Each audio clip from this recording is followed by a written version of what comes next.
Hey everyone, welcome to Paranormal M. I hope you're doing well tonight. In this video, we have a few paranormal stories to listen to, starting with a strange experience from the summer of 2000. If you enjoy the video, please give it a like, and if you have a story of your own, you can send it to me. This first one begins with the narrator upstairs in his room, playing Diablo 2, when he notices a woman walking down the stairs like she belongs there. But a moment later, she's gone. Settle in, relax, and sleep well tonight.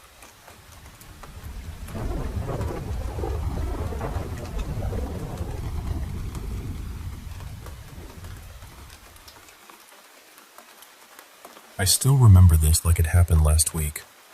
It was the summer of 2001, and I was upstairs in my bedroom playing Diablo 2 on the family computer. Back then, I didn't have some fancy gaming chair. It was just a regular old office chair, the kind that squeaked if you leaned too far back. While I was waiting for the game to load, I kept rocking in that chair, leaning back and letting it creak a little. And when I rocked back one time, I saw a woman walking down the stairs. My room was positioned in a way where I had a clear view of the top of the staircase. I could see her standing there for a second, looking down like she was about to descend, and then I watched her go down step by step between the bars of the banister. She looked completely normal. She wasn't glowing, she wasn't see-through, she didn't float. The room didn't turn cold. Nothing dramatic happened. She was dressed like a typical suburban mom from the 80s or 90s. Nothing flashy. Maybe a sweatshirt, maybe mom jeans or sweatpants. Just modest, everyday clothes. And I could hear her footsteps on the stairs. That's probably why I didn't panic right away. People stopped by our house now and then. Friends of my mom's, church people, PTA parents, neighbors dropping things off. It wasn't unusual for someone to be there. Our house only had one bathroom, and it was at the bottom of the stairs. Some houses in our neighborhood had the bathroom upstairs, but ours was downstairs, close to the staircase. So I just assumed this woman was someone my mom knew, and maybe she was looking for the bathroom. I stood up from my chair, leaned over the railing, and called out, "Ma'am, the bathroom is right..." But nobody was there. I went downstairs. The bathroom door was open. Nobody was inside. I looked toward the living room and could see the front door. It was closed and locked with the deadbolt. Then I went toward the back of the house. That door was closed too, though it wasn't locked.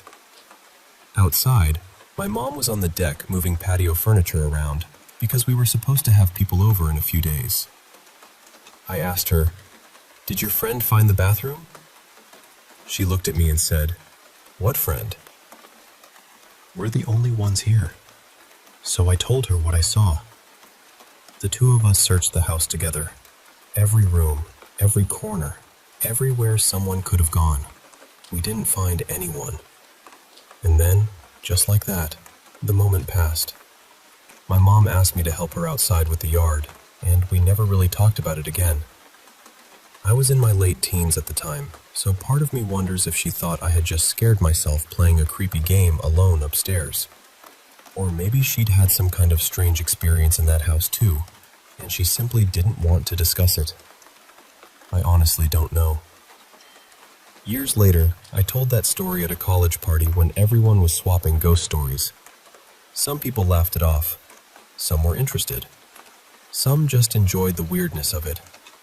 But one girl, named Kara, got really quiet. She seemed more disturbed than anyone else. I tried to reassure her. I told her I never felt threatened. I never saw that woman again. Nothing else happened in that house before or after. And then Kara said something I've never forgotten. She said, "I really hope it was a ghost." Then she told us about an older man in her family, maybe her grandfather or great-uncle, who had started mentally slipping when she was younger. He would wander away from home and walk into other people's houses without realizing what he was doing. Sometimes they were houses he used to know. Sometimes they belonged to old friends or relatives. Sometimes they were just random homes. People would find him sitting at a kitchen table, reading a book, organizing a pantry, or tinkering with things in a garage like he belonged there. The homeowners would panic, call the police, and eventually someone from his family would come get him.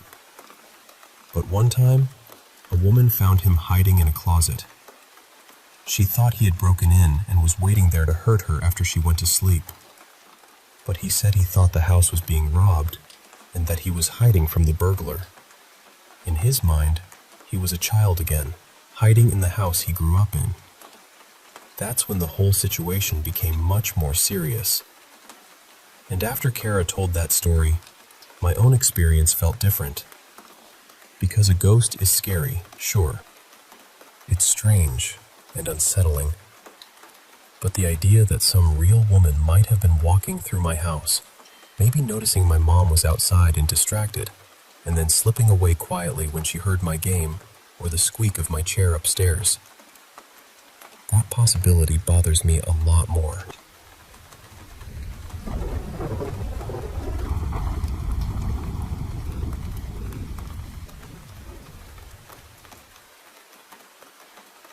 I still remember the week we moved into that old rental house in Ottawa.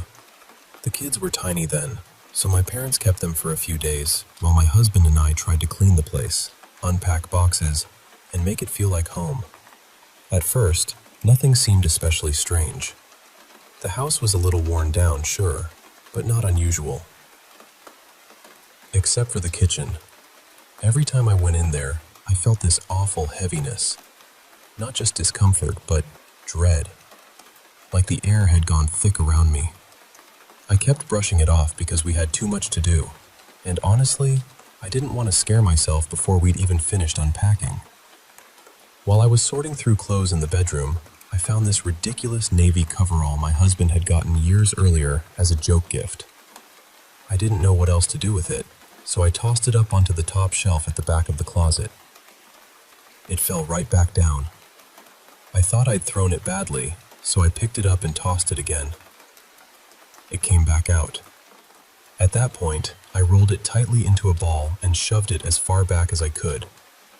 Then I walked down the hall to tell my husband, who was in the kitchen, that apparently the house was already rejecting our belongings. When I came back into the bedroom, I stopped cold. That coverall was lying flat across the bed, fully spread out, sleeves straight, legs straight, like someone had carefully arranged it there. The bed was several feet away from the closet. I can still remember the way my stomach dropped. Every hair on my body stood up. I felt sick. My husband tried to talk me down and said maybe I'd put it there without realizing, or maybe it had somehow fallen and opened up on the bed. I wanted to believe that, so I did. I went back to work, unpacking bathroom boxes and fixing the messy caulking around the tub. By the time I finished, I was exhausted. My husband and I sat down in the living room for a break. The moment I sat on the couch, the cushion under me shifted. Not a little settling movement. It felt like something moved beneath me. I jumped up, and my husband told me gently that I was probably tired, and maybe the smell from the caulk was getting to me. That made enough sense, so I tried to laugh it off and sat down again. This time, something jabbed me hard from underneath. It felt exactly like a hand pushing up into me. I yelped and shot off the couch. We actually started wondering if a mouse or rat had somehow gotten in during the move. We left the house, bought traps, checked everywhere, and found nothing. 2 days later, we brought the kids home. That was when things got worse. Our 5-year-old son suddenly couldn't sleep. He kept telling us that every time he closed his eyes, he saw fire. Not a small fire. He said it was everywhere. Endless flames. And there was a man standing inside them. That scared me more than I wanted to admit, but we tried to keep life normal. Then my husband and I started experiencing something strange too. When we were falling asleep, or just waking up, we'd see these horrible flashes in our minds. Violent images. Death. Pain. Things neither of us had ever experienced before. It always happened in that strange in-between place, right before sleep or right after waking. It got to the point where I dreaded closing my eyes. But the worst night was with our daughter. She was 2, and I woke up to her crying in a way I knew wasn't normal. It wasn't a fussy cry or a tired cry. It was the kind of cry that means something is very wrong. I ran into her room. Above her crib, near the little paper bird mobile, there was a dark shape blocking the glow from the nightlight. It wasn't just a shadow in the corner. It was hanging there, dense and still, like a patch of darkness had gathered itself over her bed. I grabbed my daughter out of the crib immediately. The mobile was usually turning slightly because the room always had a faint draft. But that night, it was perfectly still. I blew a strong breath toward it, expecting the paper birds to move. They didn't. The shadow didn't move either. It was like my breath hit a wall. I was terrified, but more than that, I was furious. Whatever was happening, it was bothering my children, and something in me just snapped. I stood there holding my daughter and said, very firmly, "No, that's enough." Then I took her back to our room and put her in our bed. After that, I went and got my son, too. I didn't sleep for the rest of the night. My husband didn't see the shadow himself, but he saw me afterward, and I think that frightened him almost as much. Oddly, things calmed down after we adopted a rescue cat. The strange incidents became less frequent, almost like the house pulled back a little, but that heavy feeling in the kitchen never really went away. We left when the lease ended. And the strangest part is this: neither my husband nor I have experienced anything like that before or since.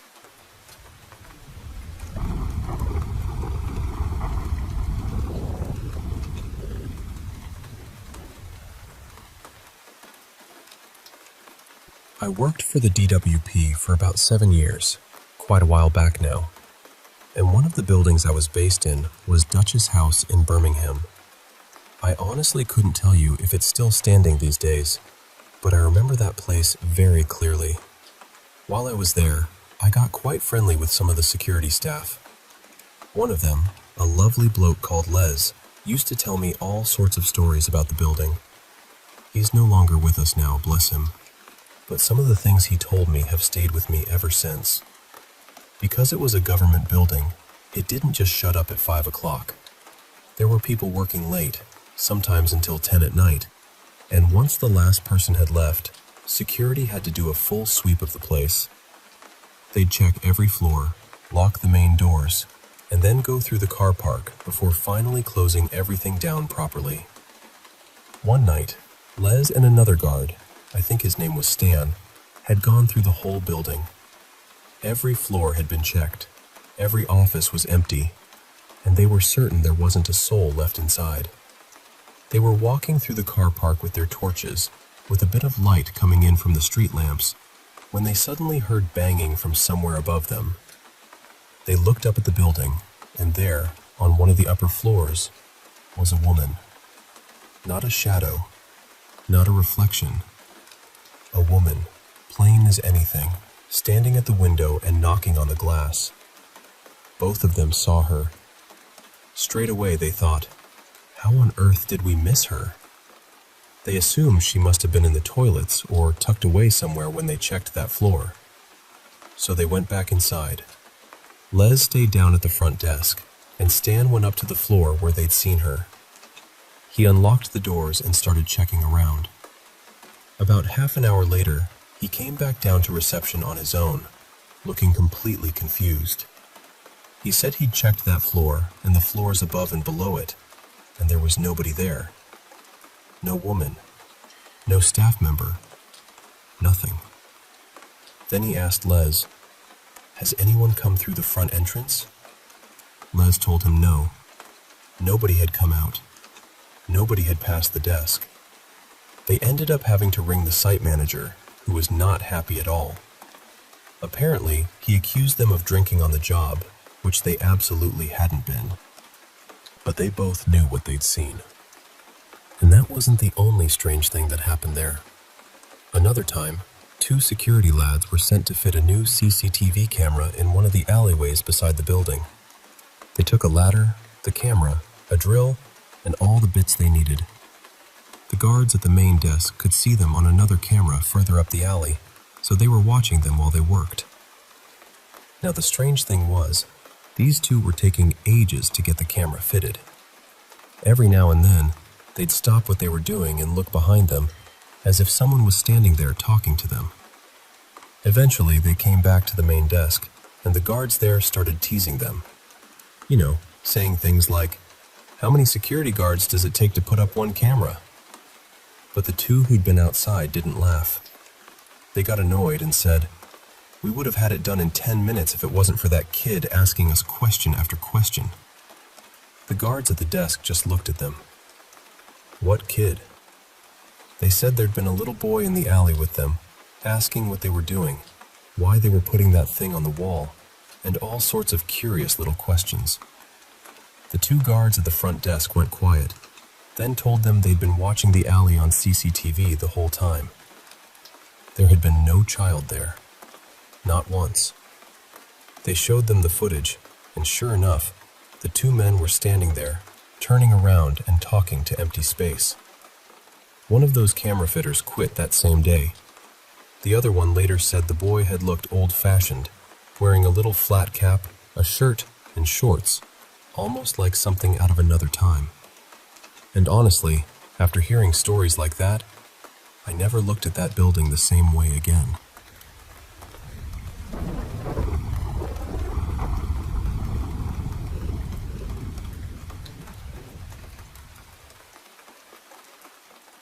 I'd been offered a place for a small business, and the rent was honestly too good to ignore. The catch was the upstairs area. It was in rough shape and needed a lot of work. The building itself was an old bank, built sometime between the First and Second World Wars. Upstairs had originally been a small apartment for the bank manager and his family. For its time, I imagine it would have been pretty lovely. By the time I got there, though, it was tired, dusty, and badly in need of being brought back to life. Downstairs was a wellness salon, so I couldn't do any noisy renovation during the day. That meant I'd finish my regular job, head over there in the evening, and work from around 7 at night until midnight.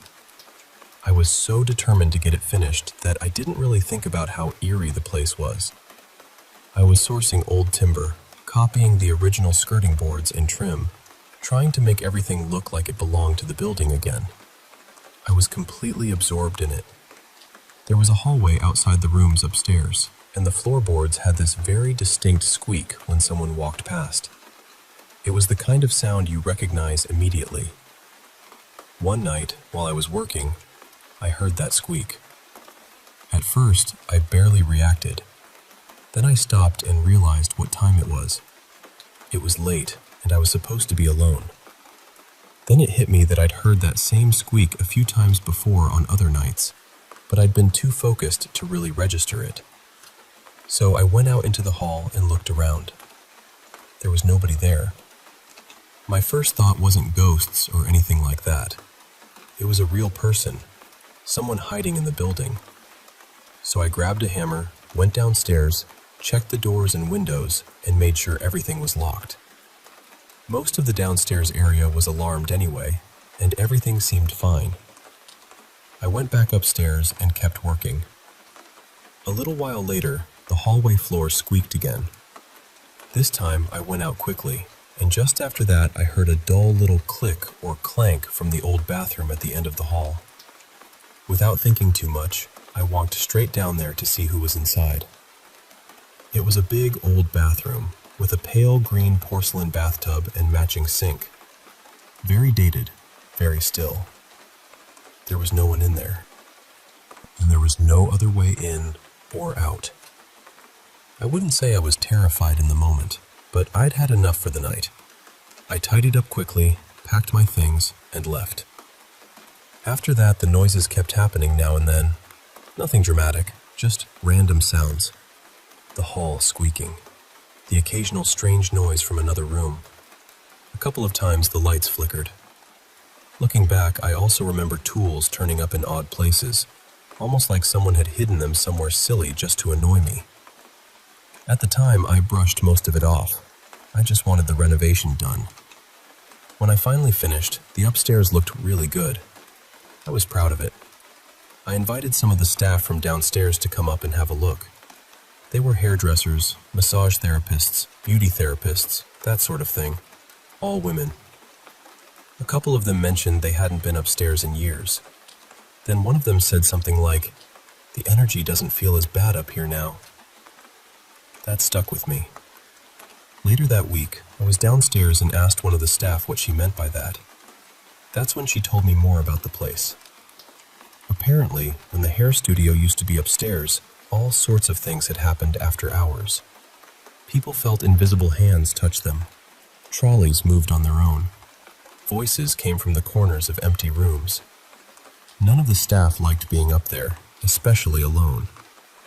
And that was the part that made everything feel different. Because when I'd been working there late at night, I hadn't known any of that. I hadn't known the building had that kind of reputation. I honestly think if someone had told me beforehand, I would have been out of there the first time I heard that hallway squeak. I ended up using that premises for 3 years. Over that time, other people mentioned feeling uneasy in certain parts of the building. A friend of mine, Callum, said he was sure he saw something in the hallway once. He wasn't the type to exaggerate either. He said it quietly, like he didn't even really want to believe it himself. In the last few months I was there, the downstairs salon moved out, so I had the whole building to myself. I never saw anything clearly, but there were a few nights when I'd get this sudden feeling that I wasn't alone, and that it was probably time to leave. So I did. I learned to trust that feeling. There was one more strange thing that happened after all of this. I had a chance encounter with a woman who claimed to have psychic ability. I hadn't told her about the building in any detail, but she described it to me exactly. Not just generally either. She mentioned details only I would have known because of the renovation work I'd done there. She told me the place was very active. According to her, there were 2 spirits around while I was working. One was female, and she was apparently very interested in me. She followed me around and tried to get my attention by playing little tricks. Moving tools, making sounds, that kind of thing. The other was male. She said he wasn't as interested, but he would check in from time to time. I don't know what to make of all that, but I do know she described the place far too accurately for comfort. And here's the last odd part. I left that building more than 5 years ago, and since then it's stayed vacant, even though it's in a valuable rental location. That never made much sense to me. The truth is, the place never felt quite right from the start. I only took it because the rent was cheap. At the time, I thought I was just renovating an old bank apartment after hours. Looking back, I think something was there with me most nights. And I'm very glad I didn't know that while I was holding a hammer in an empty hallway at midnight.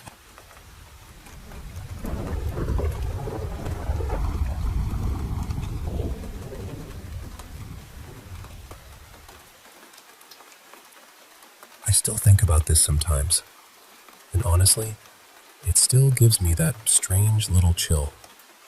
This was about 23 years ago, back when my mother and I both smoked cigarettes. We never smoked inside the house, especially with the kids there, so after everyone was tucked in for the night, we had this little ritual. We called it our goodnight cigarette. We would sit out on the front porch in the dark, talking quietly and letting the day fade out. We almost never turned the porch light on because we lived in the South, and once that light came on, every bug in 3 counties showed up like it had been personally invited. Our house sat at the very end of a dead-end road with a huge open field beside it. One night, while we were sitting there, we saw 3 women walking along the edge of that field. They were dressed in old-fashioned antebellum dresses. One of them was carrying a basket. They didn't look transparent exactly. They looked solid enough that, for a second, my mind tried to make them real. But somehow, at the same time, we both knew they weren't. They walked straight into the field like they belonged there. The funny part is, my mother and I just froze. We were sitting there with cigarettes in our hands, not even smoking them anymore, just holding them like two porch statues. Then my mother finally said, very quietly, "Did you see that?" And I said, "Yes." We were both pretty shaken, but also completely fascinated. Years later, we got what felt like our first little piece of validation. A new neighbor moved in, a retired Marine officer who had come back to town to help care for his mother. While we were talking with him, he mentioned that when he was a boy, that field hadn't always been just a field. He said the entrance to it used to lead to an old plantation house. That stopped me cold. Then, even later, one of my daughters was grown and working as a hairstylist. A client of hers, who just happened to live in our neighborhood, told her that she and a friend had seen women in antebellum dresses walking through their backyard. My daughter immediately said, "My mom and grandma saw them too." I can't explain how relieved we all felt. Not because it made it less strange, but because it made us feel less alone in what we had seen. There was another time, when my youngest was only about 2. She used to come with me in the mornings when I took the older kids to school. One cold morning, there was frost on the ground, and she was standing near the back field, giggling and waving at something. I told her to come on, but she just kept waving. Then she said, "Mama, look, they don't have shirts on." I ran over and looked, but I didn't see anything at all. When we got back home, I asked her what they had been doing. Since she was only 2, it took a while to get the whole story out of her, but she said there were people standing around a fire. She said there was a dog there too. One of them noticed her and pointed, and then they all turned and smiled and waved back at her. She said they had long hair, and one man was sitting on a log with long white hair. She wasn't scared at all. From the way she described it, they felt friendly to her. Then she mentioned something that really stayed with me. She said they had feathers pointing down along the side of their faces. Now, I'm no expert, but my oldest daughter's father is Native American, and his family lived on a reservation, so I had heard a little here and there. But I had never heard of that specific kind of headdress. So, of course, I went looking. And wouldn't you know it, the tribe connected to that area had the name of a neighboring town. And in the images I found, they wore feathers pointing downward along the side of the face. That one still sits with me. The last thing is something we all believe is residual. It doesn't feel like a person or a spirit trying to interact. It's more like a shadow or an echo. It looks like a very large bear. He comes out of one wall in the living room, crosses the room, and disappears into the next wall, just minding his own business. He's never threatening, never even interested in us. He just strolls through. It happens maybe 2 or 3 times a year, and it has been going on for more than 25 years. The kids used to call him Big Brother Bear because of the movie. And the strangest part is, when he appears, everyone can see him. Even people who don't believe in any of this. He just walks through the room like he has somewhere else to be. And honestly, at this point, he feels like part of the house.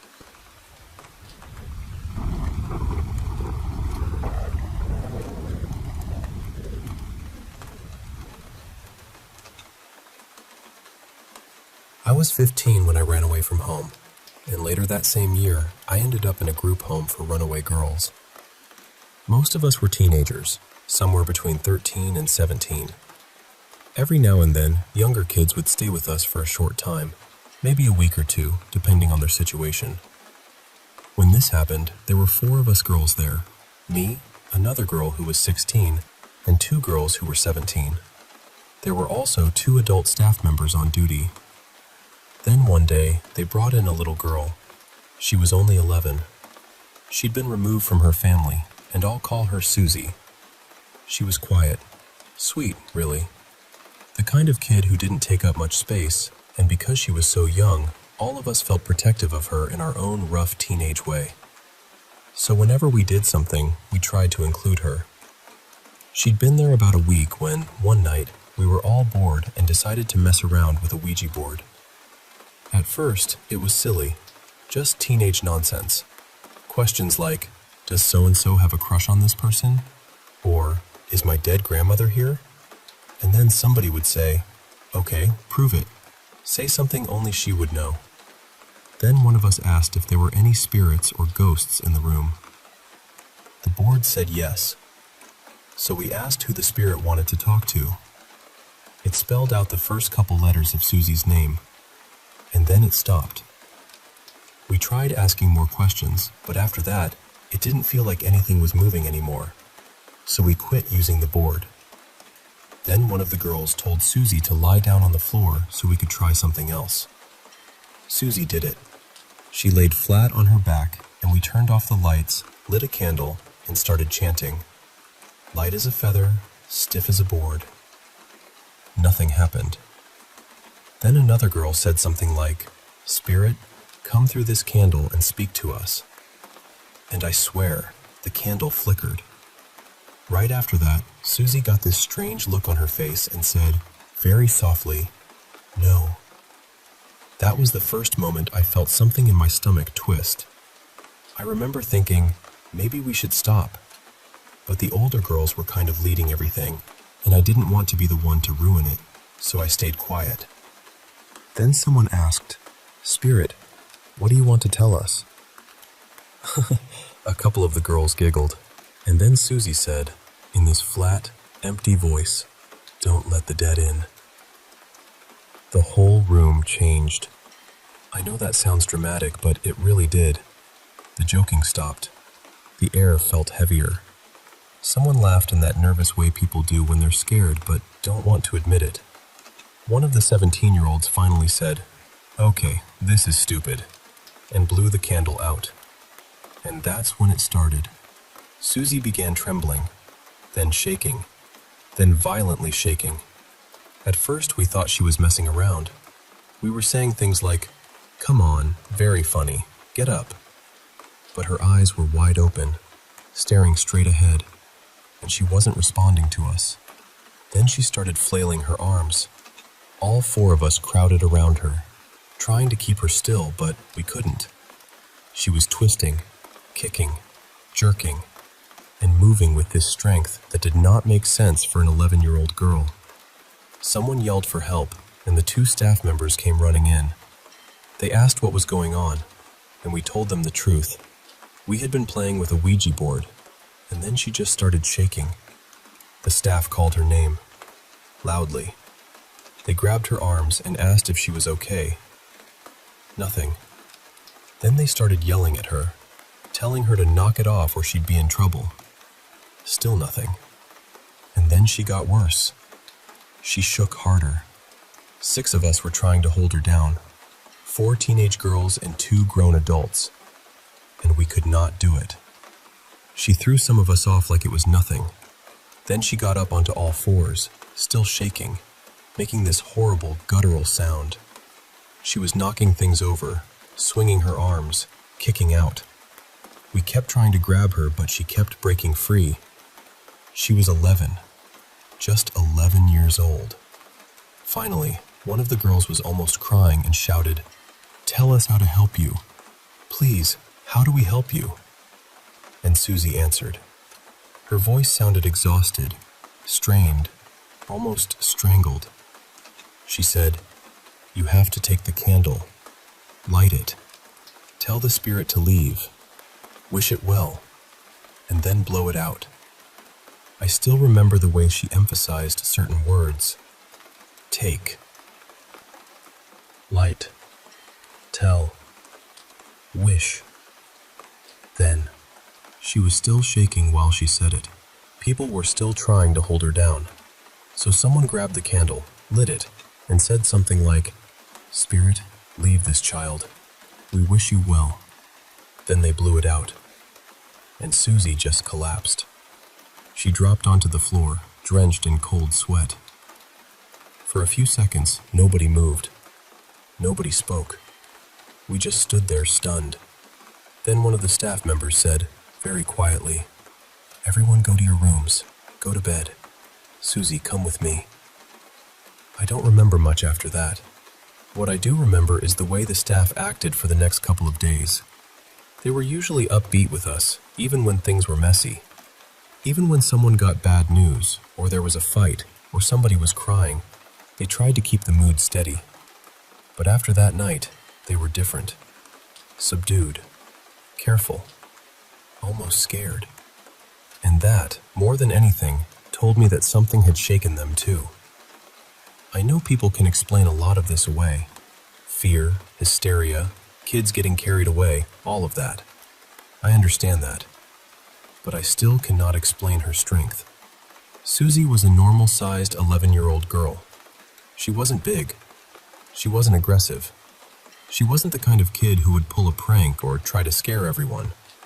She was quiet and mild and sweet.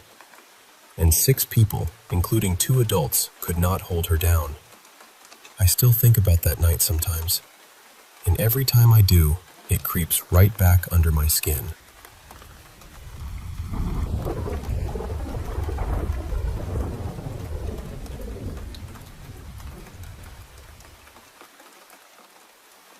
I want to tell you about a few experiences that have stayed with me because they never really felt random.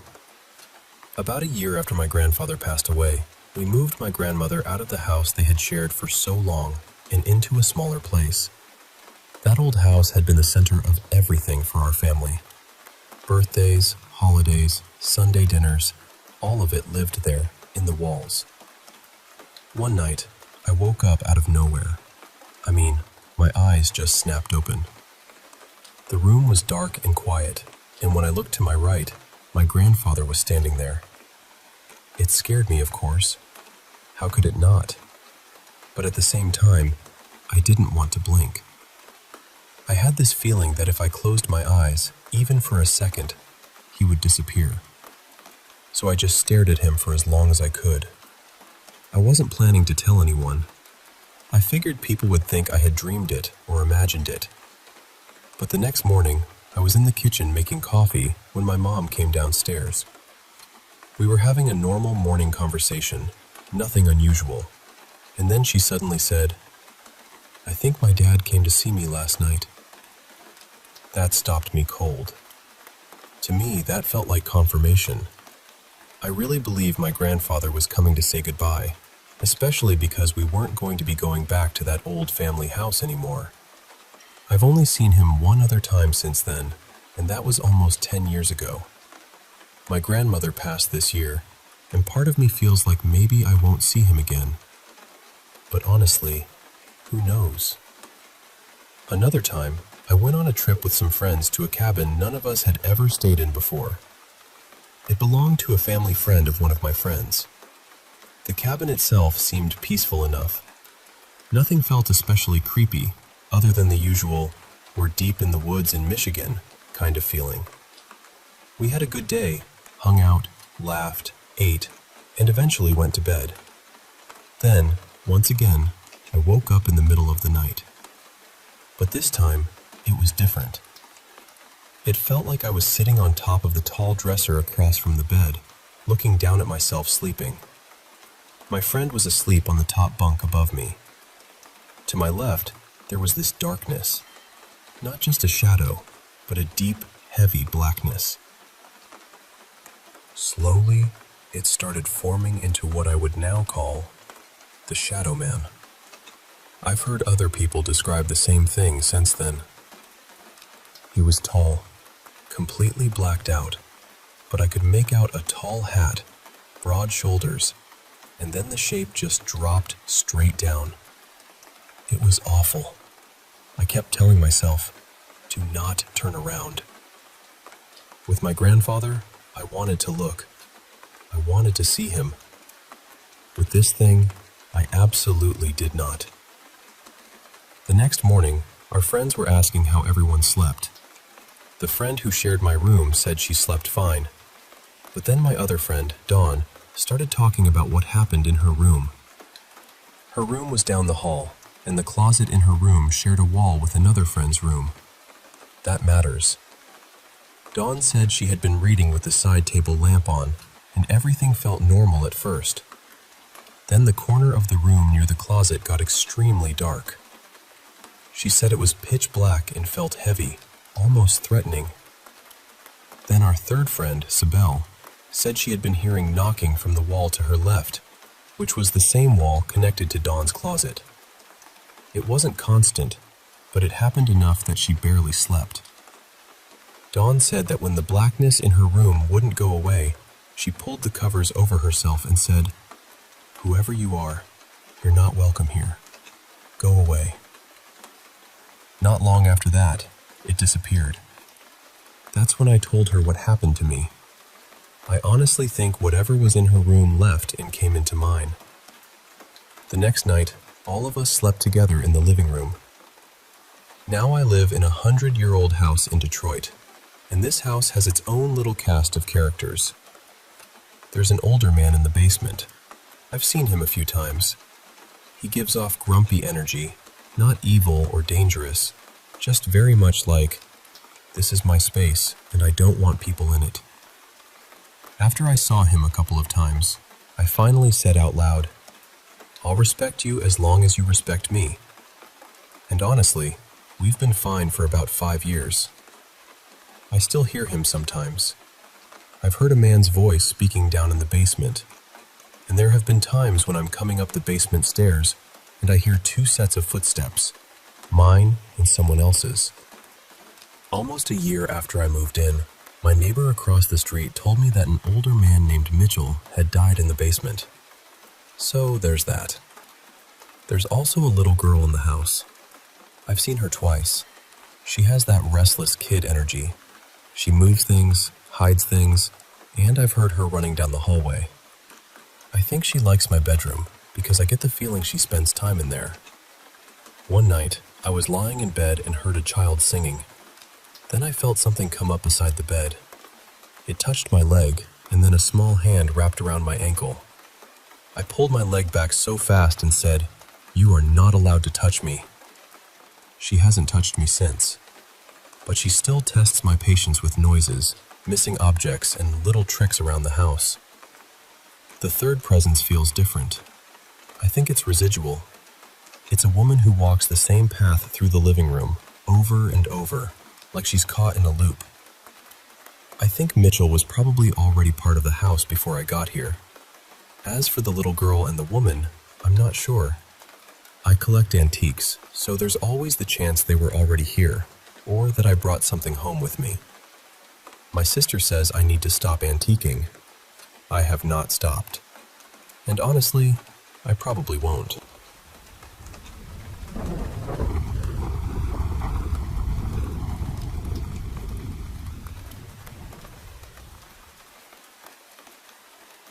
I ended up with a haunted bed. And I know that sounds dramatic, but honestly, I got rid of it the morning after I brought it into the house. That was all the time I needed. One night, that was enough. There was something attached to it. I don't know what else to call it except an imp. Just this nasty little presence that felt wrong in every possible way. It didn't come into my room, thankfully. I had warded the threshold. But it would sit itself in the closest doorway, right there in the hall, and just watch me. All night. At the time, I had a little love seat in my room too. So after a while, I gave up on the bed and moved over there, thinking maybe I could at least get a little rest. But whatever this thing was, it didn't like that. I could feel the shift immediately. It turned itself somehow, just enough so it could still see me from the hallway. That was the part that really got under my skin. I knew it was stuck out there, because I had warded the other doorways in the house too. It couldn't get in. But it didn't have to. It just stayed there, waiting and watching until the sun started coming up. Then it vanished. That next morning, I walked out and told my parents, "We need to get that bed out of here, today." Normally, they would have brushed me off, rolled their eyes, maybe told me I was being ridiculous. but they didn't. Their room was directly across from mine, and they told me they'd both felt uneasy all night, even with their door shut. Like someone was standing outside in the hallway, just waiting. I told them that's because something was. They didn't argue after that. The bed had come from a bedroom set I'd been given when I moved out of this massive old Victorian house where I'd been staying for a while. A girl I knew, Mara, had invited a few of us to live there temporarily. Her family owned the place and had been trying to sell it, but it had been empty for a long time. Winter was coming, so her mother thought it would be smart to have people inside the house to keep an eye on things, make sure the pipes didn't freeze, notice repairs, that kind of thing. What they forgot to mention was that the place was absolutely haunted from top to bottom. And I don't mean one creaky floorboard and a weird draft. I mean the whole house had layers. There was this black mist in the attic that would start drifting down through the ceiling whenever fewer than 3 people were in the house. You did not want to be there alone. Ever. There were cold spots that had nothing to do with the weather. Shadow figures moving where they shouldn't. Voices with no bodies attached to them. There was something in the basement that hated the dark and kept turning the light back on every time we shut it off. After about a week, we just gave up and left it on.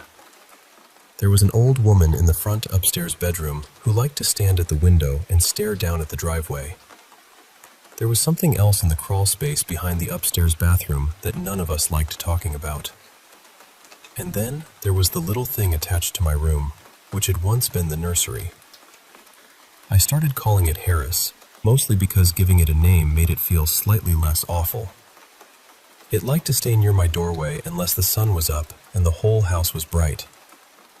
On rainy days, gray days, dim days, it would show up again. There was also a spirit named Eliza in the house, and I always had the feeling she was working constantly to hold back the darker things. The mist, the shadows, whatever else was pressing in around the edges. So when I moved back home for a bit and took that bedroom set with me, I thought Harris was attached to the house, not the furniture. Turns out, that was a rookie mistake.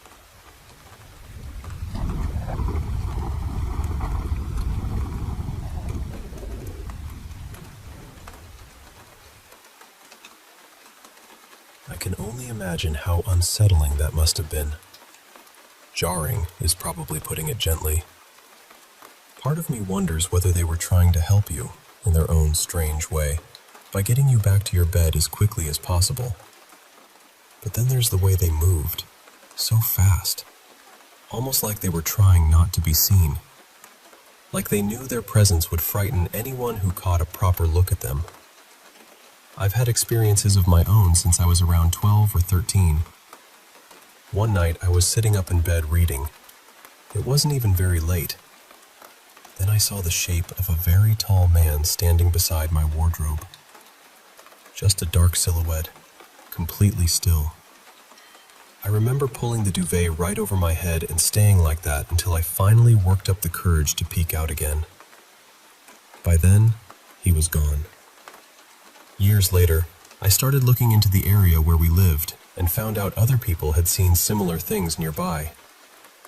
Our estate had been built over old coal mining seams, and the more I learned, the more it seemed connected. There was another day when my sister and I were playing, and we both heard a man laughing at us. Clear as anything. Not distant, not faint. Right there. But the strangest thing happened one night when we were playing hide-and-seek with Dad. It wasn't a large house, so there weren't many places to hide. From the stairs, we saw what looked like a man lying on his side under my cabin bed, propped up on one arm. It looked solid. Real. We thought it was Dad, so we shouted that we'd found him. But the figure didn't move. I called out, "Dad?" And Dad answered from downstairs. He said he was watching telly because he was tired out. My sister and I ran straight down.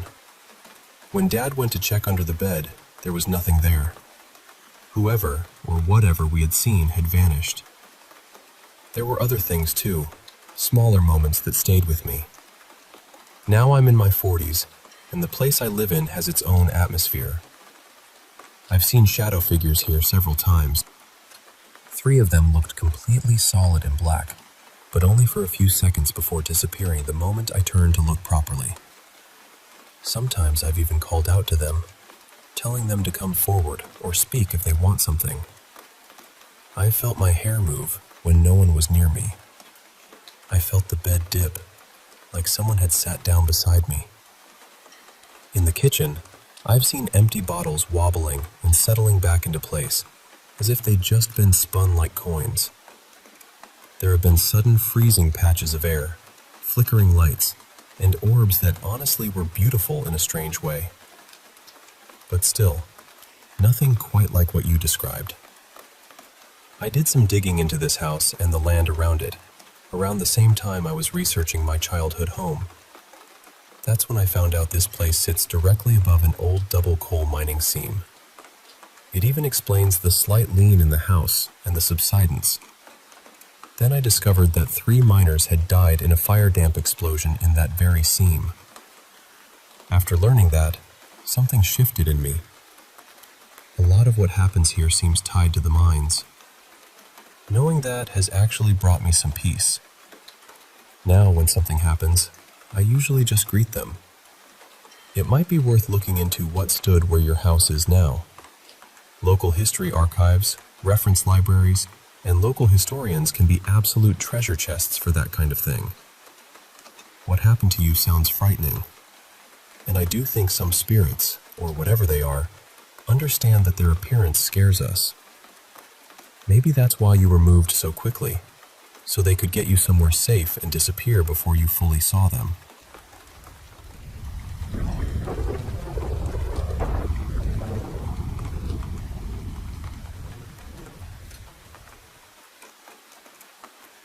I'll tell you honestly, that is exactly what I've seen in this house.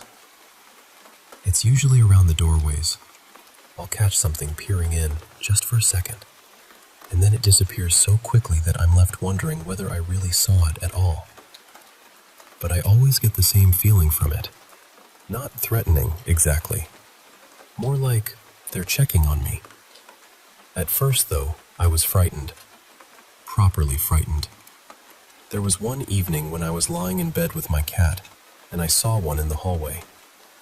My cat definitely sees more than I do, by the way. She was already staring before I even looked. This thing was so dark that it covered the white frame of the door behind it. It stayed there for maybe 6 or 7 seconds, which doesn't sound long, but it felt much longer than usual. Most of them vanish almost instantly. I honestly think it thought I was asleep. Then it realized I wasn't, and it was just gone. My cat and I stayed tucked up in bed that night, like 2 nervous little hedgehogs. After that, I knew I had to start saying something. Whenever I saw something out of the corner of my eye, or felt that strange little shift in the room, I'd say, "I know you're here. Are you going to come and talk to me, or are you just going to keep hovering about?" They never answered. Not in words, anyway. But then I started doing some research into the area, and I found out about the old miners connected to the land here. 3 of them, in particular. Once I learned that, a lot of things began to make sense. I even found their names, and that changed how I felt. I was still cautious, but I wasn't terrified in the same way. So I started greeting them.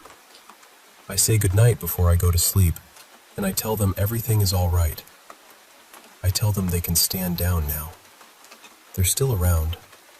I know they are. But I haven't seen them like that for a long time. I still catch little movements in my peripheral vision, and when I do, I greet them. If I feel that sudden freezing air, I do the same. But they aren't the only ones here, and you'll have to stay with me on this, because this next part isn't about a ghost in the usual human sense. This one is something older, something tied to the earth and to the mining tunnels underneath. I have what people would now call a hob.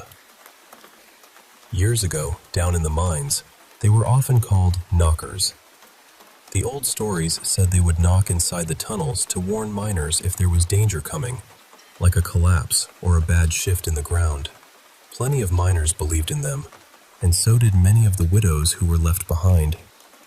When the mines closed and the seams flooded, houses were built over the land. Estates like this one. The belief was that some of the knockers moved into the homes and settled near the hearths and fireplaces. I know how that sounds. Believe me, I do. But the first families who lived around here, especially the old mining families, knew about it. Some would leave a little glass of milk out once a week, on the windowsill or by the hearth, and they'd say something like, "Your milk is there for you." So those smaller shadows I used to see, the ones I sometimes mistook for the cat, I believed that was him. I called him Ben. Every Friday, I leave a little milk for him on the windowsill, and I say, "Good health to you." He still has his habits. He stops the clocks in the sitting room sometimes, and now and again he'll do it in the kitchen too. He's even turned off my electric fan before. From what I understand, beings like him don't care for our human obsession with time. They don't live by it, and they never have. They belong to something older and slower, something rooted deep under our feet. And after I began to understand him, something lovely happened. My back garden became strangely healthy. Things started growing stronger than they had before. Then one day, I noticed a little plant coming up near the window, beside a bush. I didn't know what it was until it flowered. Bluebells. A small patch of them, right there by the house. So now I call him Bluebell Ben. I know there are things in this world that we'll never fully explain. Some are old, much older than us. Some people seem more likely to sense them than others, and maybe I'm one of those people. But I do believe that once you understand who or what might be sharing your space, it helps. It takes some of the fear away. At the same time, I think it's important to set boundaries. You can be respectful and still be firm. You can say what is not allowed. You can tell them when something frightens you or when you need peace. And in my experience, being calm, respectful, and clear makes all the difference.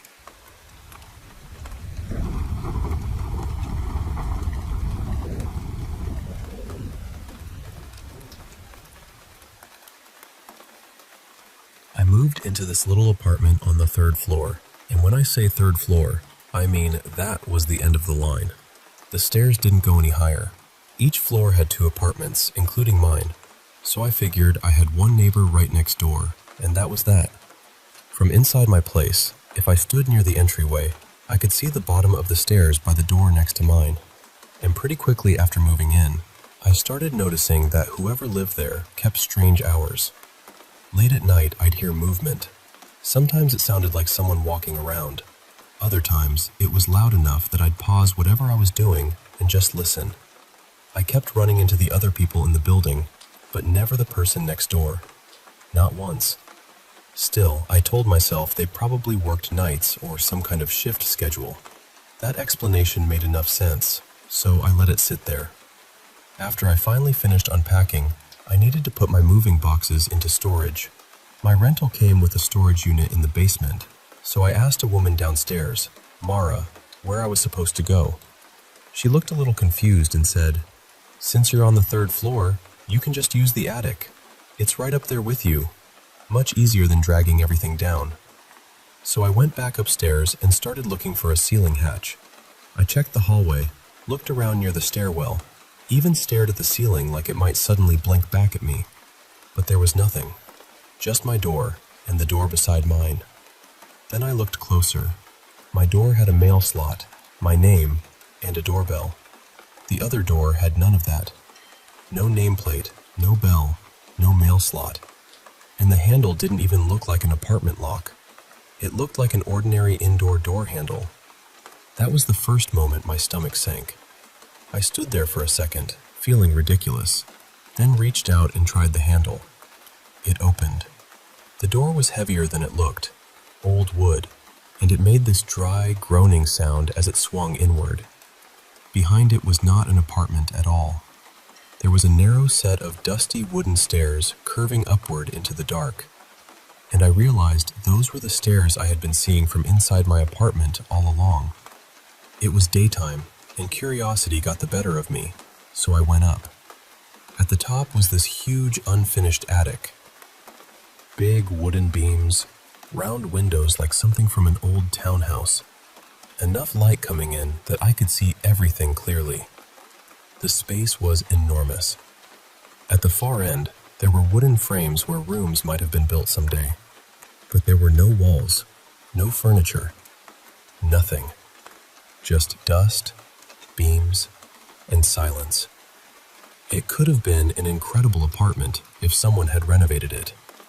But no one lived there, which meant the neighbor I'd been hearing every night did not live there either. I went back down pretty fast and told a few friends. They all made jokes, of course.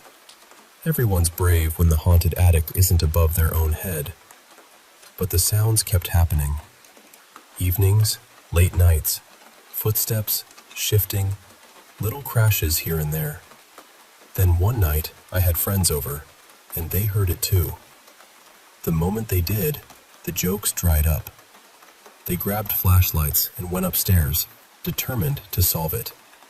They found exactly what I'd found, an empty attic. But they did notice something strange. My kitchen light was bleeding up through small cracks in my ceiling, cracks I had never noticed from below. In the dim attic, though, they were obvious. That meant the space above me was closer, thinner, more connected than I wanted it to be. After that, being alone there felt different. So I got a dog. I thought a puppy would calm me down, give me company, make the place feel less empty. And he did, in some ways. But he also made it harder to pretend nothing was happening. Whenever the noises started upstairs, he reacted.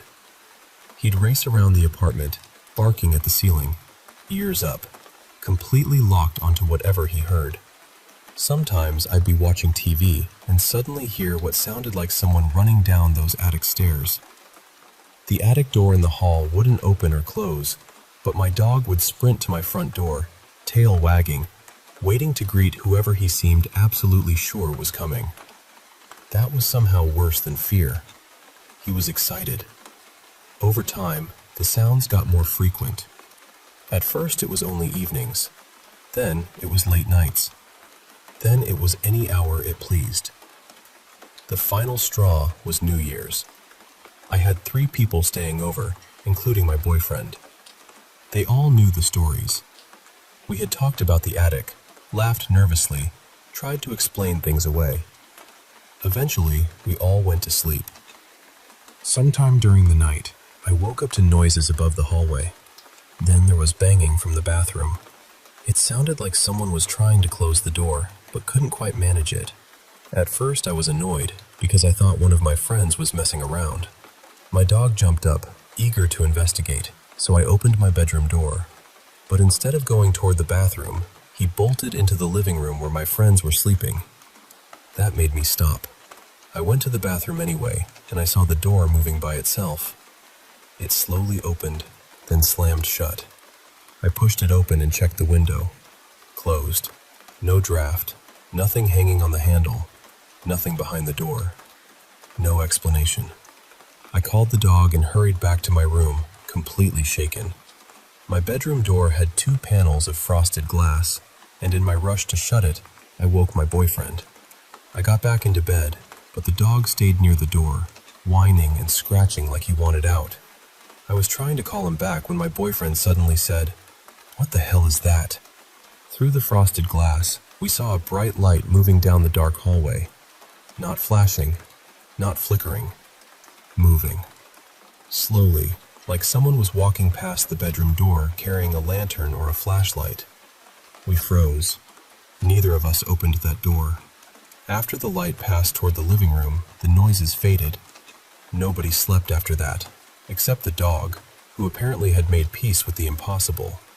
That night changed things. My boyfriend and I moved a few steps faster in our relationship because very soon after, I moved in with him. Two of my friends who were there still bring it up sometimes, trying to make it make sense. Maybe the bathroom door was a draft, they say, but we all know how that door moved. It slowly opened, then slammed shut with force. Not once, repeatedly. And the light? People have suggested a car passing outside, but car headlights don't reach a third-floor hallway through a kitchen window, around corners, through walls, and then move slowly past frosted bedroom glass like someone carrying them by hand. I still don't know what was in that place. I just know I'm glad I don't live under it anymore.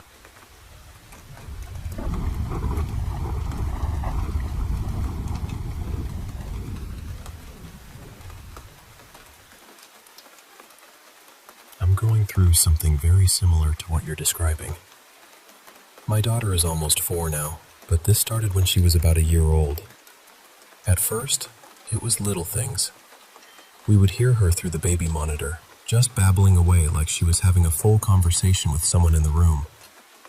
Then there were times I'd be changing her, and she'd look past my shoulder toward the doorway, completely focused on something. Of course, I'd turn around, and there would be nothing there.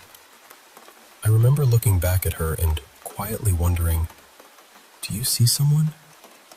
Then, when she was around 2, we were playing in the living room together. Out of nowhere, she stopped, turned her head, and asked, "Where did Poppy go?" That hit me hard, because my dad passed away about 5 months before she was born. And the thing is, I didn't really talk about him. I didn't have pictures of him hanging around the house. Losing him had been really painful for me, so I kept a lot of that tucked away. But when she said that, it got my attention. A little while later, she said something about him leaving in an old car. That confused me because my dad mostly rode motorcycles and drove a pickup truck. So I thought, what is she talking about? But then she started describing these 2 older cars in surprising detail. Later, I asked my mother about it, and she confirmed that my parents had owned those exact cars before I was even born. They had sold them before I came along. There were no photos of them in our house. I had never heard stories about them, but my daughter was able to pick them out from a lineup of maybe 30 or 40 cars. The color, the make, the model, everything. It was honestly unsettling. After that, for several days, she would randomly point to a chair or a spot on the couch and say, "Poppy's there." And we'd look, and of course, there was nothing we could see. About a week later, we were at a hardware store. I was buying screws for a project, and I grabbed a cheaper box of drywall screws instead of the construction screws I actually needed. My daughter looked at me and said, "Those aren't the right screws." Same wording, same tone. Exactly the kind of thing my dad would have said. I looked at her and asked, "What did you just say?" She repeated it. So I asked, "How would you know that?" Without missing a beat, she said, "Poppy told me." I froze for a second, because at that point I was starting to feel genuinely shaken. So I said, "Well, if Poppy told you those are the wrong ones, did he tell you which ones are the right ones?" And again, without hesitation, she pointed to the correct box. So yes, I put the drywall screws back and bought the construction screws. And honestly, that was just the beginning. There have been other moments too. One time, she was at my mom's house, looking out into the backyard and talking like someone was there. I asked her who she was talking to, and she said, "That little boy out there." I looked outside. No one was there. So I asked her to describe him, and she gave me all these details. Clothes, hair, where he was standing. Just very specific things that made me pause. And things like that kept happening. The strange part is, now I've started seeing things too, and that had never happened to me before. I took a trip to Idaho to visit an old family friend, and I stayed in his den, kind of a living room area. One night, I saw what looked like 2 shadowy figures sitting on the staircase. Then I saw a tall, broad-shouldered man standing in the laundry room. Later, I saw another silhouette leaning over the couch, almost like it was looking down at me while I was lying there. The next day, I said to my friend, "You might want to get this house cleansed, because I saw some strange stuff last night." That's when he started telling me about his daughter, who has apparently seen things like that since she was little. She's 16 now, so I sat down with her and asked if her parents had ever told her about my daughter talking to her poppy. I started explaining the story, and then I said, "It was weird, but not as weird as last night when I saw a really tall..." Before I could finish, she interrupted and said, "Broad-shouldered man in the laundry room?" I just stared at her. Then I said, "Yeah." "And there were two people." She cut in again and said, "Sitting on the stairs?" And I said, "Yes." Then she told me there was another one that sometimes appeared over the couch, and one in her room that sits behind the door. She explained that she sees things almost every day, but she doesn't interact with them. She doesn't try to figure out whether they're speaking or what they want. She just notices them, lets them be, and moves on. I'm not an especially religious person, and I don't expect everyone to believe me. I know how it sounds, but these things happen to me, and they felt very real. Even now, my daughter will still make random comments about things she sees or hears. I don't make a huge deal out of it. I just make sure she feels safe, and then I write it down in a little notebook I keep. That's really why I wanted to share this with you. My daughter seems to be experiencing something very similar, and the way I see it is this. If it isn't hurting her, and she seems happy and unafraid, then I'm going to keep watching, keep listening, and let her talk about it. But I really do recommend writing these moments down when they happen. Write as much detail as you can, even the little things that don't seem important at the time. Because whatever this is, it's fascinating what children seem able to notice.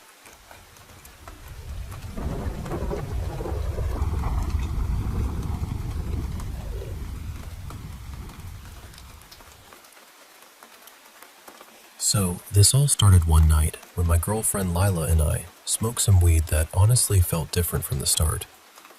It came from this one dealer we had gotten from before, and there had been a couple of times where it made us feel strange, like we kept catching movement in the corner of our eyes. Little flashes, shapes, that kind of thing. But this time, it felt heavier, darker. I didn't even smoke that much, but it hit me in a way I wasn't ready for. We went home, did our usual routine, and eventually got into bed. It was around 3 in the morning when I must have zoned out, or maybe fallen asleep for a bit. I woke up to the sound of my own voice. I was chanting under my breath. Not in English, not in any language I recognized. I remember snapping awake and thinking, what am I doing? I was confused and scared, because it didn't feel like something I had chosen to do. So I stopped myself. Then I looked over at Lila. She was sitting straight up in bed, completely still, staring right at me with this blank expression. She was chanting too, in that same strange language, in this low, eerie voice that didn't feel like hers. Her face looked wrong somehow, uncanny, and her eyes looked almost black. That was when I felt it, this incredibly dark presence in the room. I don't know how else to describe it. It felt evil in a way I had never felt before in my life. My whole body reacted before my mind even caught up, and I jumped out of bed screaming. Not just yelling, screaming like something out of a horror movie. I had never made a sound like that before. I woke up the whole house. Lila suddenly looked normal again, but she was terrified. Her parents came running in, asking what happened, and I couldn't explain it. Every time I tried to think about saying it out loud, I felt this pressure around my throat, like something was stopping me. I had to breathe slowly just to make it ease up. So I told them it was a nightmare. But I told Lila the truth, or as much as I could. I said, I can't talk about it. My body won't let me. The rest of that night was awful. Her face kept seeming like it was changing, almost morphing in tiny ways. She didn't feel real to me. Sometimes she didn't even feel like herself. A few times, when her face shifted in my mind, I had these sudden bursts of fear and anger, like I was terrified I might lose control or hurt her. That scared me more than anything. She broke down crying.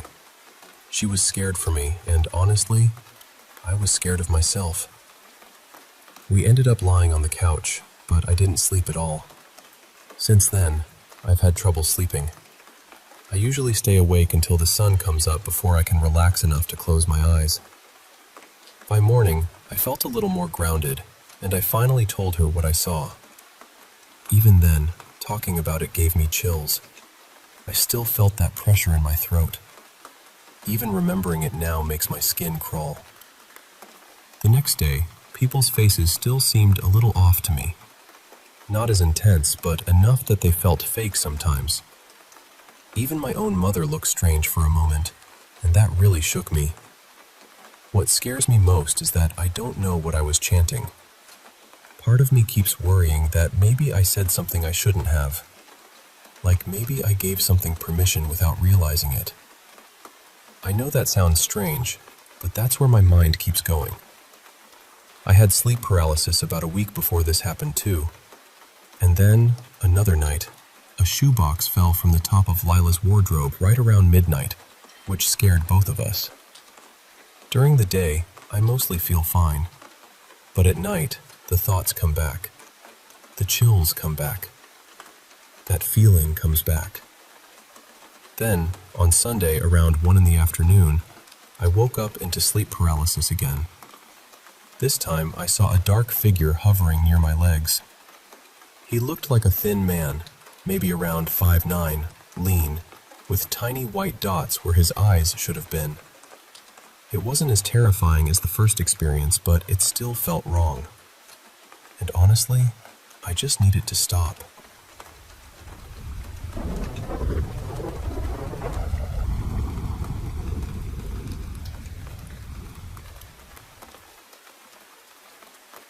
Before I answer, I just want to ask for a little clarity. When you talk about people refusing to acknowledge certain things, are you referring to me specifically? Or are you talking about your own experiences, or maybe a mindset you've noticed in other people? I'd answer a little differently depending on what you mean. But based on what you've shared, I'm going to respond as though you're speaking from your own experience. I've had paranormal experiences since I was about 6 years old. And honestly, it runs through my family in different ways. Some people accept it openly, some brush it off, and some act like it's nothing, even when you can tell deep down they know something happened. But whether someone believes in this stuff or not, sending harassment or death threats over it is never okay. That says far more about the person doing it than it does about anyone who is simply trying to talk openly about what they've experienced. And part of me thinks that kind of extreme reaction comes from fear. Not just ordinary fear either. More like the kind of fear people don't want to admit they have. Maybe they're terrified by the possibility that the world isn't as neat, simple, and explainable as they want it to be. I can't pretend I know exactly what's behind every strange thing people experience. A lot of it can be the mind playing tricks, stress, grief, shadows, bad lighting, camera glitches, sleep issues. All of that can create things that feel very real. But at the same time, I've had things happen in my life, and I've heard stories from people I trust that don't fit neatly into "your brain made it up."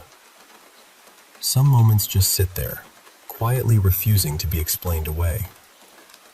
So when people react with cruelty or rage, I usually see it as fear that hasn't been dealt with. Fear of the unknown. Fear of being wrong. Fear of losing control over what they think reality is supposed to be. That still doesn't make it acceptable. I used to post some of my own experiences in online forums where people discussed paranormal stories, strange photos, odd videos, things like that. Not Reddit, just smaller communities where people were supposed to be comparing notes and having honest conversations. People would debate whether something was pareidolia, a camera issue, a reflection, an editing mistake, or maybe something genuinely unexplained. And that part was fine. I actually think questioning things is healthy. But whenever I shared something, the response was almost always hostile. Not curiosity, not, let's look at this carefully, just instant dismissal. People calling me fake, saying I was lying, acting like I was stupid for even bringing it up. Then those same people would turn around and praise each other for stories or photos that were no more convincing than mine. It started to feel less like a community and more like a little club where only certain people were allowed to be taken seriously. I really don't know what happened to some parts of the paranormal community. There are still good people out there, people who genuinely want to understand what's going on, people who are willing to ask questions without tearing someone down. But there are also clout chasers, attention seekers, gatekeepers, and people who only believe something if it comes from their own circle. So if you're dealing with threats, harassment, or people trying to shame you for what you believe or what you've experienced, please remember this. Those are not your people. Keep looking until you find spaces where people can question things without being cruel. It may take time, but it's worth finding a community that has both compassion and common sense. And I'll add this too. Don't just join groups that blindly validate every single thing you say. That's not healthy either. A good community should be able to say, we believe you experienced something, while still being willing to ask, what else could it have been? That balance matters. As for me, I'm not a skeptic in the dismissive sense. I do believe there are things we don't fully understand. But I also try to rule out every practical explanation first, because I care about being honest. If something can be explained by a normal cause, I want to know that. And if it can't, then I want to be just as honest about that too. I've had experiences that other people witnessed with me, things none of us could explain. Strange encounters, disturbing presences, moments that felt connected in ways that were far too specific to feel random. I've seen things that felt threatening. I've experienced things that felt almost inhuman, and I've had situations happen that still bother me when I think about them too long. One of the biggest wake-up calls happened after a shower. There was a handprint on the bathroom mirror. The mirror had steamed up everywhere except where this hand had been, like someone had pressed their palm against the glass before the steam formed around it. But the print itself was completely dry. It looked human at first, except the fingertips were stretched and pointed, almost like claws. I took a picture of it because I knew no one would believe me. And about a week later, that picture was gone from my phone. Not moved, not hidden, just gone. That's the kind of thing I can't easily explain, and I don't expect everyone to believe it. But I know what I saw, and I know how it felt. So when people talk about the paranormal, I try to leave room for both sides, the practical and the mysterious. Because sometimes the truth is simple, and sometimes it knocks quietly from the other side of the mirror.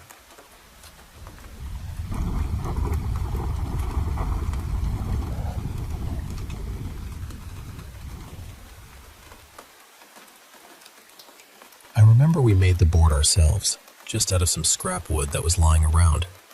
Nothing fancy, nothing polished, just a rough little Ouija board scratched together because we were bored, tired, and probably a little too curious for our own good. One of the guys on my team, Corporal Dreves, swore he had something following him. He called it his guardian angel, though the way he talked about it never felt quite that simple. He said he could speak to it through the board. A few of us didn't really believe him, but we wanted to see it for ourselves. We found this empty supply closet inside a bombed-out college building. There was a small cracked window near the top of the wall, and just enough moonlight came through to let us see the board. It was Dreves, Doc, Corporal Vale, and me.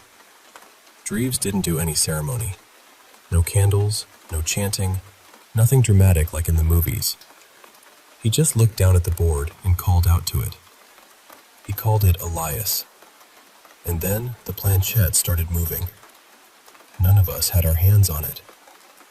That was the first thing that made the room feel different. Dreves said it was Elias. He said Elias could do strange things, including answering questions you only thought about. So, of course, I tested it. There was a girl back home I had feelings for. Nobody knew about her. I had never mentioned her name.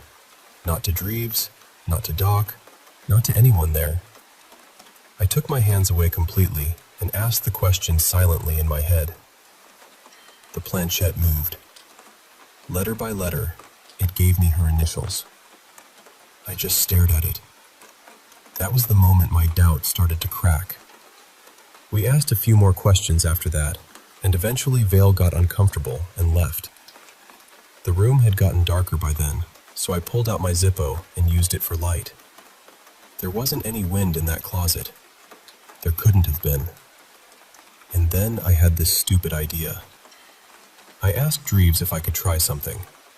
Not a real question exactly, more like a challenge.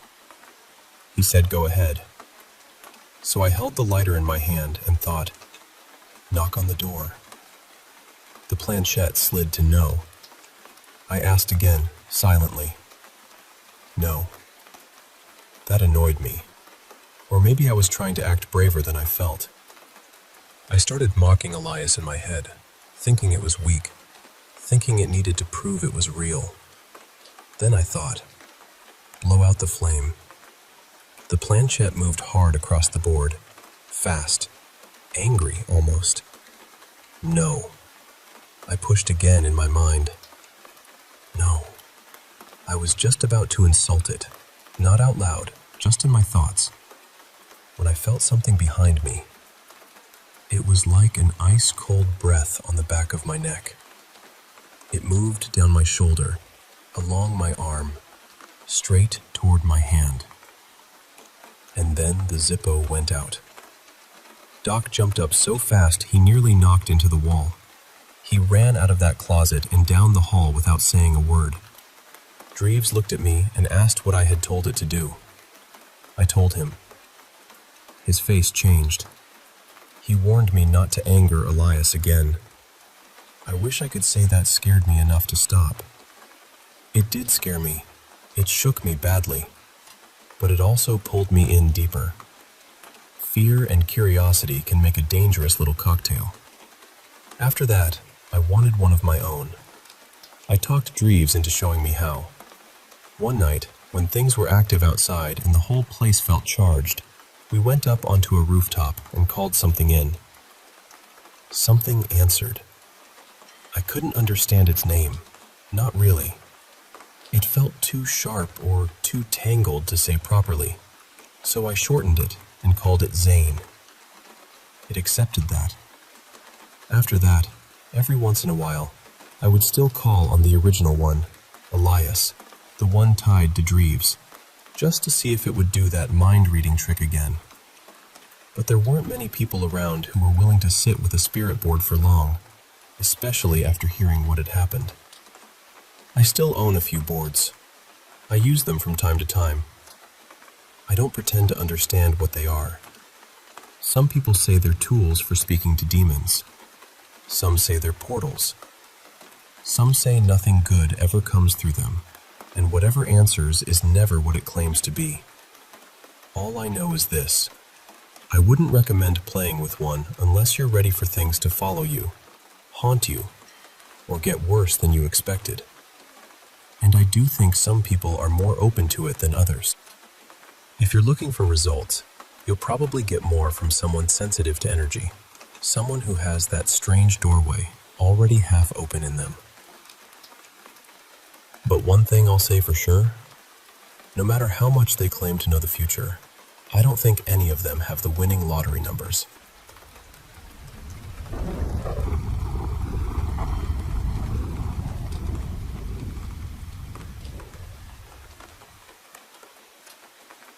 Honestly, I've always been a bit skeptical about this kind of thing. I'm not someone who jumps straight to ghosts or spirits or anything like that. But there are a couple of things I've been through that I still think about because I was there. I saw it. And even now, I don't really know how to explain it. One night, I was at a friend's house. There were 4 of us there. Me and the guy who lived there were just sitting back, watching, because the other 2 had found out he had a Ouija board and kept asking him to bring it out. Eventually, he gave in. They set it up on the floor in the front room and lit a few candles around it. I turned the main light off, so the room had that dim, flickering glow. But the thing is, they weren't really taking it seriously. They were laughing, messing around, joking with each other while they got ready. Then they said this little prayer, something about protecting themselves while they played the game. After that, they asked if anyone was there. And almost straight after they asked, the light bulb from the ceiling socket dropped out and hit Toby on the shoulder. Then it rolled off him and landed on the rug beside him. We all just froze for a second and looked at each other. The timing was just too perfect. The bulb was out, obviously, and they decided to carry on anyway. Then, a little while later, the kitchen light came on by itself. Now there were 4 of us. 2 were sitting on the floor in the middle of the front room, and me and my friend were on the sofa. I was the closest one to the switches. There was one behind me by the door, and another one in the kitchen. Nobody was near either of them.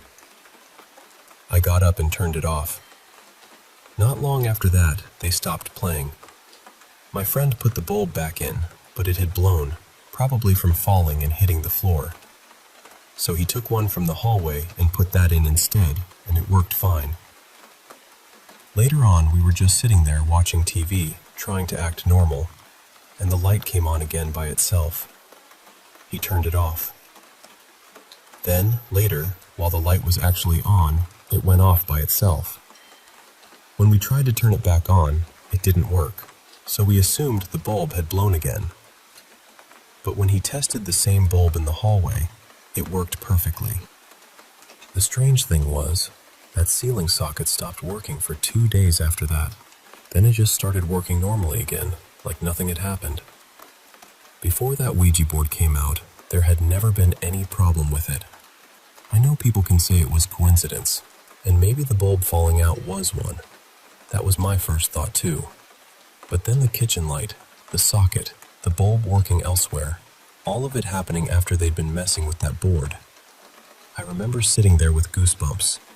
I used to want to try a Ouija board myself. After that night, I changed my mind completely. It taught me something. If you can't see it, don't mess with it. Respect it, because you really don't know what you're opening the door to. And it wasn't the only strange thing I've experienced.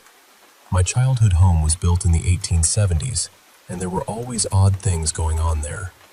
Things would move. My sister used to talk to a little girl she said sat at the end of her bed. I heard noises all the time, but my mom always brushed it off and said it was probably a mouse. But I knew it wasn't a mouse. It wasn't just little scurrying noises. Sometimes it sounded like banging. Other times it was scratching, but not like claws. More like something heavy sliding across something. When I was little, maybe between 5 and 8 years old, I had this strange fear about knocking or banging sounds. If I knocked my bed twice, I had to knock 2 more times, because for some reason I believed that if I knocked 3 times, whatever was there would come and get me. I don't even know where that thought came from. I was just a kid. But I remember lying in bed with my fingers in my ears because I was so scared. I also used to have the same dream over and over. Wolves were running through the house, and I'd escape by jumping out of my bedroom window onto the flat roof below. Funny enough, wolves are my favorite animal now. As I got older, I sort of got used to the house. Things seemed to calm down, or maybe I just stopped reacting as much. Years later, when I told my mom about the things I remembered, she told me something I hadn't known before. One night, she thought my dad had come into the room and sat down on the edge of the bed. She felt the mattress dip. But my dad was still downstairs. And the same thing happened to him another time.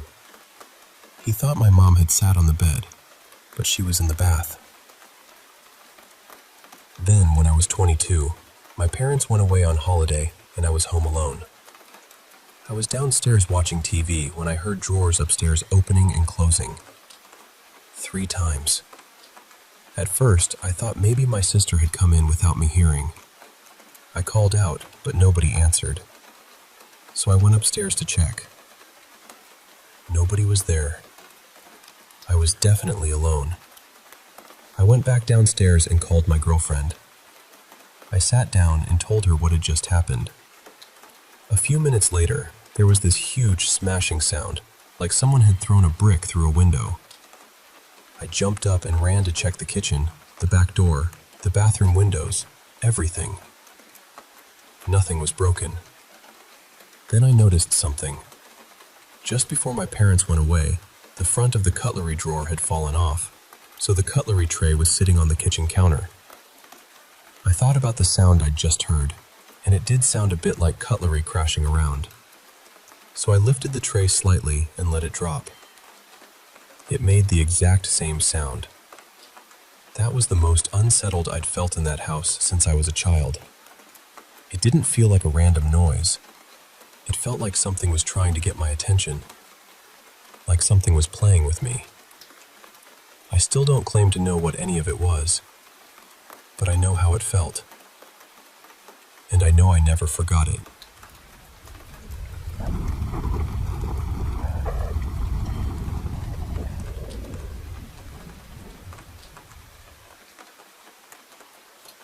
I'm sharing this as my own experience, and honestly, no one has to believe me. I understand how it sounds. If someone told me the same thing years ago, I might have said, maybe your mind was just playing tricks on you. And maybe that is what some people will think. I can accept that. But what happened to me felt real. This was a long time ago, during a period when I was physically unwell. My body was struggling, but my mind was taking a hit too. I was exhausted, emotional, and worn down in a way I had never felt before. And during that time, I began to feel this presence around me. It didn't feel comforting. It felt like something was making me weaker. The best way I can describe it is that it seemed to feed off anything negative inside me. Trauma, heartbreak, sadness, anger, fear, all of it. And it did not just feel like it was feeding from those emotions.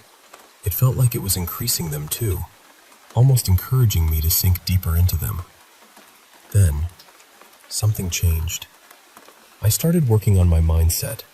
I stopped giving so much space to the fear and heaviness. I tried not to feed it with my attention. And after that, whatever I had been feeling seemed to fade away. Now, I know someone who does not believe in this kind of thing might say, "No, Clara, that was just your mind reacting to illness and stress." And I get that.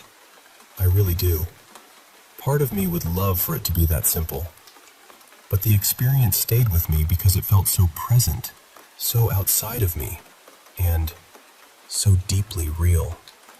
Since then, I've wondered about something else. There is someone close to me who seems to be affected more than I am. I have always tried to help her, especially because before all of this, there was no activity in the home. Nothing strange, nothing that made me question anything. But over time, I started wondering whether what is happening around her could be connected to her own anxiety or emotional pain. Maybe it is something like a poltergeist created by inner turmoil. Or maybe there is something around her that does not have good intentions. I do not say that lightly, and I do not claim to know for sure. I have not seen anything with my eyes, but I have heard sounds before.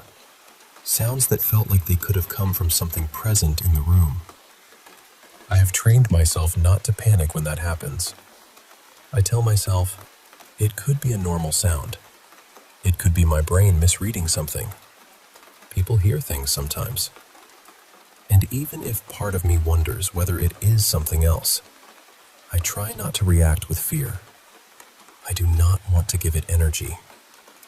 That has become important to me. Before, I could hear sounds that were neutral, or even strange, and I was reassured by the thought that it did not mean I was crazy. It did not automatically mean there was something to be terrified of. Sometimes things happen, and we do not know what they are. The part I have not told her about is the coldness.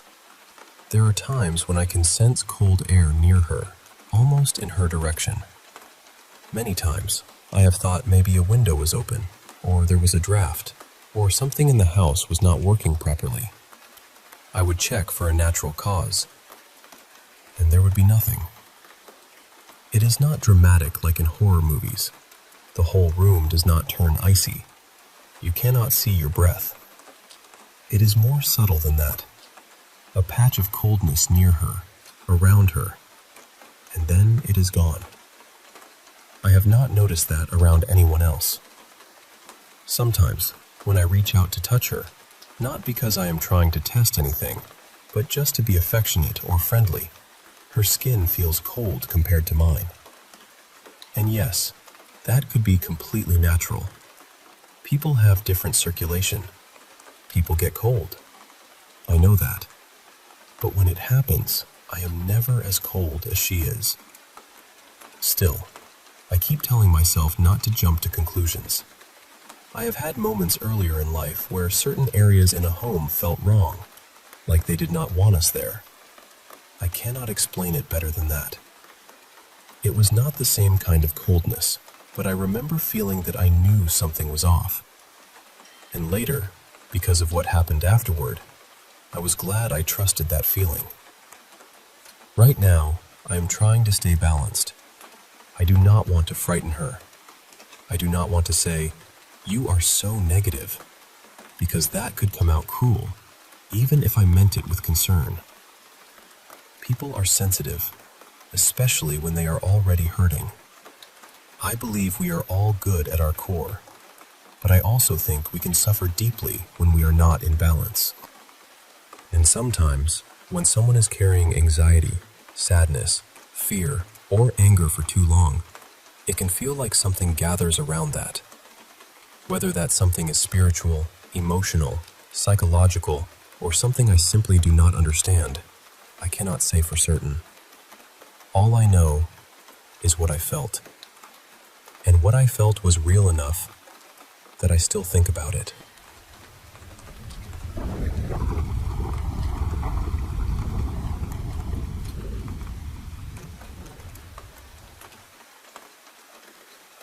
So this happened to my mom, Marissa, back on Christmas Eve in the early 90s, when she was still a teenager.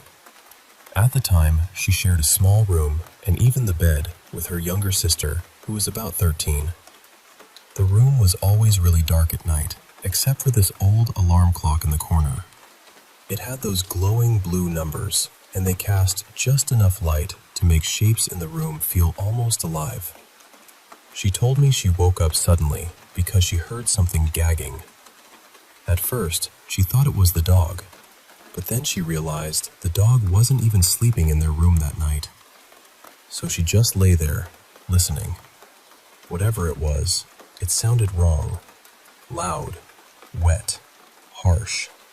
Not like anything that should have been in that room. As her eyes adjusted to the dim light, she slowly lifted her head and looked toward the foot of the bed. And that's when she saw it. She said there was this huge black shape standing there. Not just a shadow, not her imagination, but a solid mass of darkness. It was so tall it seemed to reach all the way to the ceiling. Then it started moving.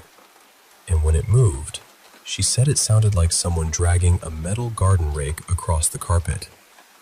That alone would have been horrifying, but she said the worst part was the sound coming from it. She never really found the right words for it. The closest she could get was that it sounded like a record playing backward, except it was layered with voices, men and women together, all twisted into something unnatural. By then, she was completely frozen. One of her feet had slipped out from under the blanket near the edge of the bed, and as this thing moved closer, she could feel this bitter cold coming off it. She was terrified it would notice she was awake. So as carefully and slowly as she could, she pulled her foot back under the covers. She said she managed to do it just before the thing passed. Then it kept moving across the room and, somehow, straight into the wall. The voices stopped. The scraping stopped. Everything went silent. For a second, she didn't know if she'd really seen it, or if she was the only one. Then her little sister whispered into the dark, "Are you awake?" My mom said, "Yeah." And her sister whispered back, "What the hell was that?" That was the moment she knew it had been real. Both of them wanted the light on immediately, but the switch was near the bedroom door. To get to it, one of them would have to get out of bed and cross the room barefoot, and neither of them could bring themselves to do it right away. They were too scared to even put their feet on the floor. Finally, my mom worked up the nerve. She jumped out of bed, ran to the switch, flipped the light on, and leapt back into bed as fast as she could. She said they stayed awake the rest of the night with the light on. They didn't sleep, and they barely spoke. They just sat there in silence until morning, when the rest of the family got up to open presents. And even now, all these years later, she still doesn't know what it was. What she does know is that after that night, she could never sleep in complete darkness again. She also said the house changed after that. Things would go missing for no reason. The television would suddenly blast to life with loud static in the middle of the night. Her father once said he felt two hands grab his shoulders while he was driving to work, so hard it nearly made him lose control of the car. He was alone. Eventually the family moved, hoping they'd leave whatever it was behind. But according to my mom, they didn't. She believes it followed them, and that whatever entered that room on Christmas Eve stayed close to the family for decades afterward. I still think about that story sometimes. I honestly don't know what to make of it, but I can understand why she never forgot it.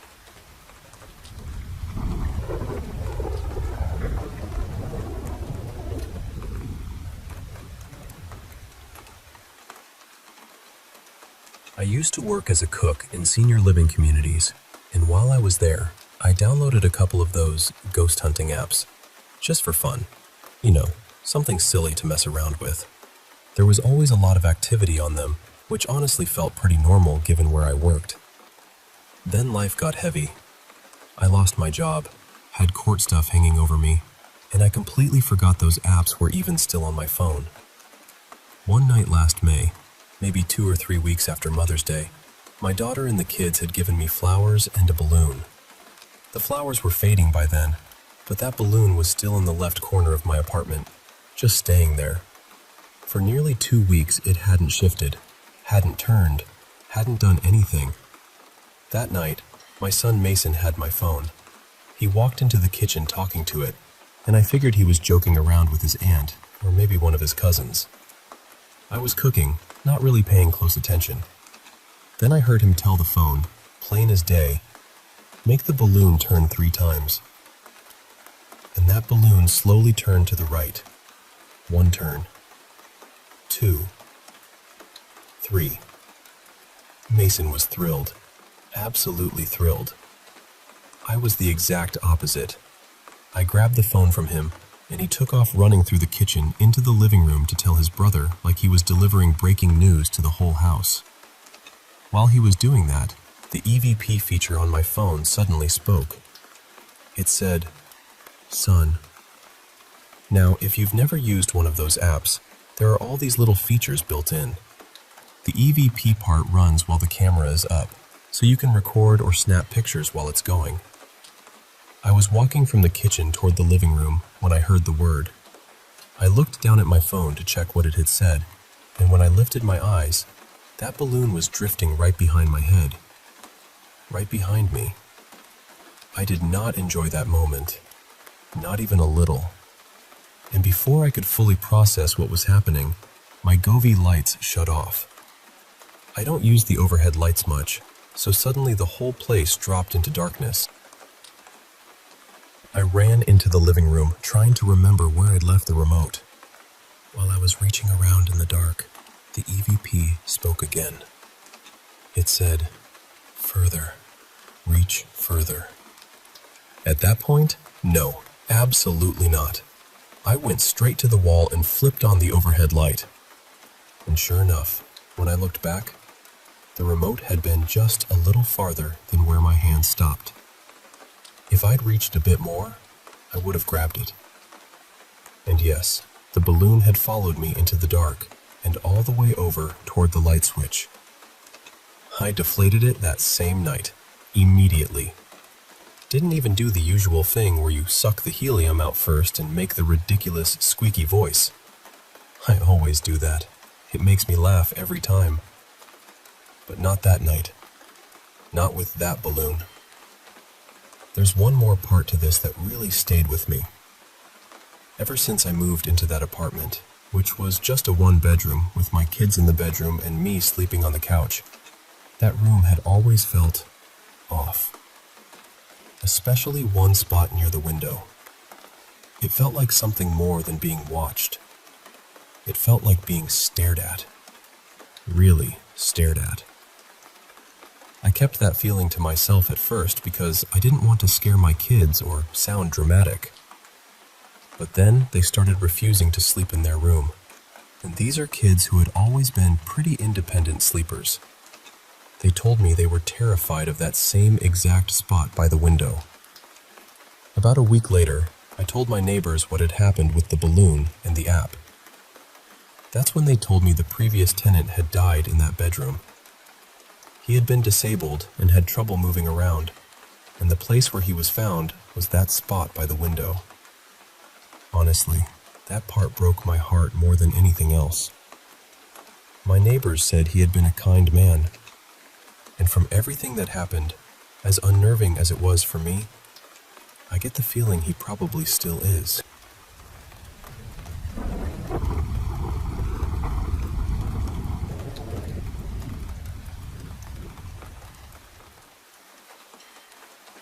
You know, back in September 2001, my family and I moved out of a house I'd owned for years. I'd bought it in the late 1980s, long before I was married. It was an older place, likely built sometime in the 1960s, maybe the early 70s. At first, it was just my house. Then later, it became our family home, with my wife and our 2 daughters. Because the driveway was so steep, moving everything out was a bit of a drawn-out process. We couldn't get a big truck up there properly, so we had to use smaller vehicles and do it over several days. By the final day, we had everything settled into the new house.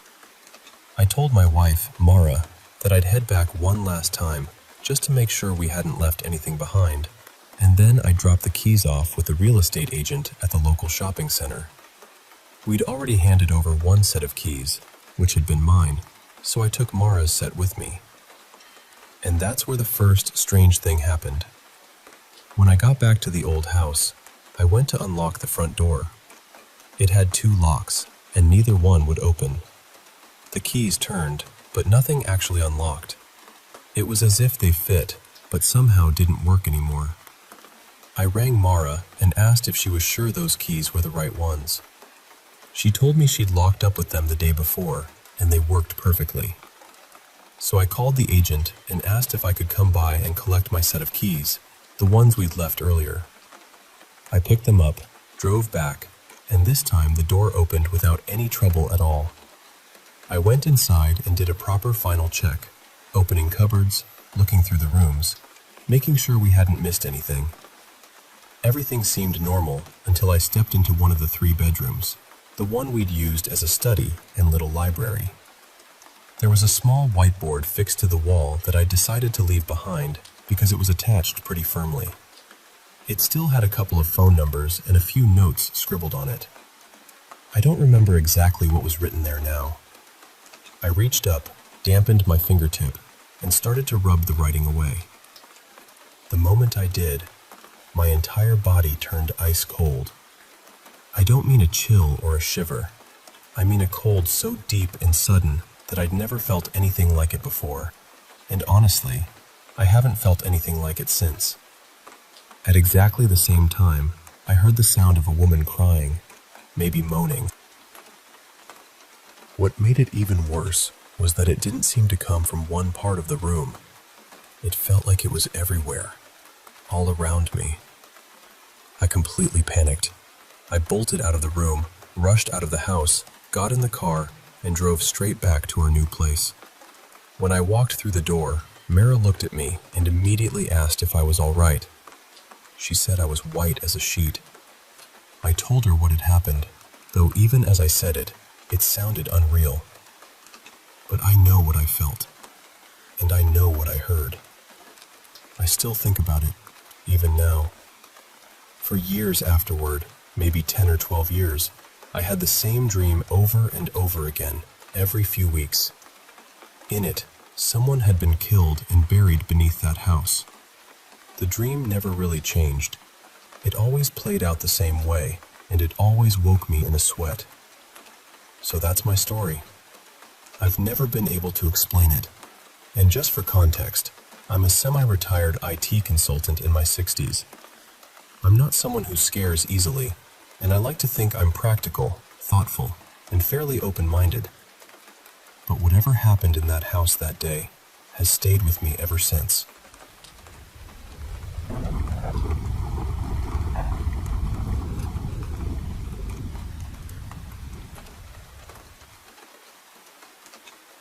I should probably start by telling you that this house was never just some random place to me. It belonged to one of my closest friends, and I stayed there more times than I could count when we were growing up. I knew the long driveway, the pond out front, the way the place looked at night, the sound of the lake nearby. It was familiar, safe, at least on paper. But over the years, little things would happen there. Strange things. Easy to brush off in the moment, but harder to ignore once you started stacking them together. There were all these small incidents. His parents would get annoyed because the freezer, the fridge, or the cupboard doors would be left open, even on nights when we barely left his room. I remember playing hide and seek once and feeling absolutely sure someone was standing right behind me in one of the bedrooms. The room always felt colder than the others. When I turned to leave, I felt what seemed like a hand press against the middle of my back. I spun around, and nobody was there. Another time, a bunch of us were outside playing manhunt across the property. There were usually 8 or 9 of us running around for hours, laughing, yelling, being stupid kids.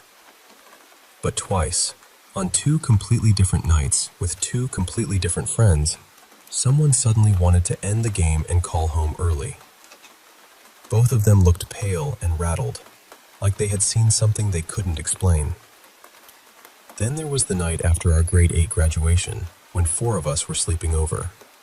We had all just decided to call it a night when, the second everything went quiet, the whole house stereo system blasted music out of nowhere. Stuff like that happened in pieces, just enough that you could dismiss it, until one night you couldn't anymore.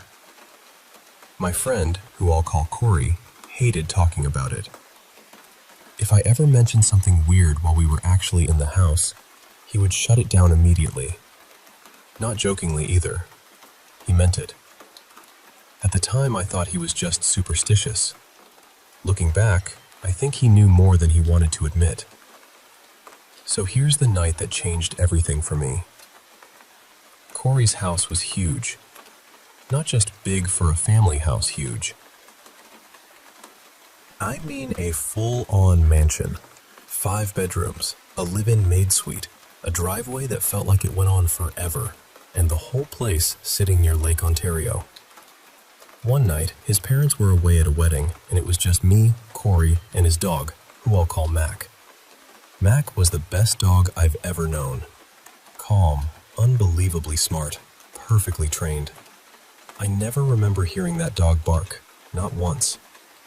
He had this quiet awareness about him that made you trust him. That night, we were just being teenage idiots, eating pizza and wings with the money his parents had left for us, watching some documentary about indigenous history and culture. We were joking around, doing dumb impressions, not thinking much of it. Nothing felt wrong yet. At some point, Corey got up to put the leftover pizza in the kitchen. When he came back, something had changed. I could see it on him right away. His face looked off. His energy had gone flat. It wasn't even that late, maybe a little before 11, but he came back and said he just wanted to head upstairs and go to bed. I remember thinking that was weird, but I didn't push it. Later, I was lying in bed, still awake, staring across the room. On the nightstand beside me was a pair of wired earbuds, and I watched them move. Not fall suddenly, not slip in some quick, natural way. I watched the cord slowly slide, inch by inch, over the edge of the table like something was gently pulling it downward. There was barely enough of the wire hanging off for gravity to make sense of it, but I saw it happen. I watched until the weight finally took over and the earbuds dropped to the floor. A minute later, Corey came into the room with Mac, and I told him what I'd seen, kind of carefully, because I knew he hated hearing that stuff in the house. He looked at me with this weird mix of anger and panic and said, "Are you messing with me right now? Because I'm already freaked out." That stopped me cold. I asked him what he meant. He told me that while he was in the kitchen, a 2-liter bottle of soda that had been sitting on the counter tipped over by itself and rolled off. He picked it up, and right as he did, the fridge door slammed shut hard enough to make him jump. That was when he decided we were done for the night. Even after that, I still tried to explain it away. I told him maybe the earbuds had just shifted. Maybe we were both tired and getting into our own heads. Honestly, I was trying to calm myself down as much as him. So we turned off the lights and got into bed. We had only been lying there for maybe a couple of minutes, just talking quietly in the dark, when the lamp on the nightstand beside Corey switched on. Not a regular switch lamp either. It was one of those touch lamps where you just tap the base or the metal and it lights up. We both went dead silent. We looked at each other, then at the lamp. Then it turned off. I don't think either of us even had time to breathe before it switched back on. And that was when Mac started growling. Not a little warning rumble. A real, low, focused growl aimed directly at that nightstand. I had known that dog for years. I had never seen him act like that. Never. He stood rigid, staring into that corner like he was locked onto something we couldn't see. The whole thing probably lasted less than half a minute, but it stretched out in my memory like it went on forever. Then the lamp shut off again, and Mac exploded out of the room. He tore through the doorway like he was chasing something, and the bedroom door slammed hard behind him. Corey and I jumped up and ran after him. We heard him thundering down the stairs all the way to the basement. We got halfway down and stopped. Even in broad daylight, his basement had always felt wrong to me. Dark, unfinished in parts, cold in a way that didn't feel normal. And now, in the middle of all that, we could hear Mac down there. Then we heard him yelp. Not bark, not growl, a yelp. We started yelling for him to come back, both of us panicked. A few seconds later, he came running up from the basement, tail tucked so tightly underneath him it looked painful. He was trembling. That was it. We didn't debate it anymore. We shoved on our shoes, grabbed what we could, and got out of that house as fast as humanly possible. We walked all the way down the driveway with Mac and stood near the road trying to figure out what to do. Part of us was still trying to be rational. Do we go back in? Do we wait it out? Do we call someone? Then we looked up at the house and saw the bedroom light come back on. The same bedroom we had just run out of. That decided it. We called a friend who lived maybe 20 minutes away on foot and asked if we could crash there for the night. We didn't care how ridiculous we sounded. We were not going back inside. Now here's the part that really stayed with me. Corey's dad had security cameras installed around parts of the house.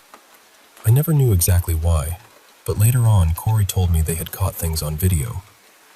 One clip showed the fridge, the freezer, and multiple kitchen cabinets opening on their own at the same time. I actually saw that one myself. It explained a lot of those arguments from years before, when his parents thought we'd been leaving everything open. He also said there were other clips too. Shadows, movements, things that were harder to explain. I never saw those with my own eyes. so I won't pretend I did. But I believed him after that night. Years later, his family moved out, and once they did, two things happened that still bother me when I think about them. His dad had pretty severe sleep apnea while they lived there, and it eased up almost immediately after they left. His mom used to get awful vertigo spells in that house, and those stopped too. Just gone. Then his dad admitted something he should have admitted a long time earlier. When the house was first being built, workers had uncovered what looked like multiple old burial sites, human remains in the ground. Instead of reporting it, he kept it quiet because he didn't want construction delayed for months while the property was investigated. I've never forgotten that. And I still can't shake the timing either. The one night everything truly erupted was the same night we had been sitting there joking around and mocking the documentary we were watching. Maybe that meant nothing. Maybe it meant everything. I'm not going to stand here and tell you I know exactly what was in that house or who it belonged to. I just know something was there. Before that night, I had no interest in the supernatural. I didn't want stories, theories, or ghost hunts. I would rather have laughed it off and moved on. But after living through that, after seeing that dog react the way he did, after seeing that light turn on and off while we sat frozen in bed, I couldn't dismiss it anymore. So that's the story. I'm telling it exactly because it stayed with me. Because even now, years later, I can still picture that house from the road, that upstairs light glowing again after we ran, like it was watching us leave.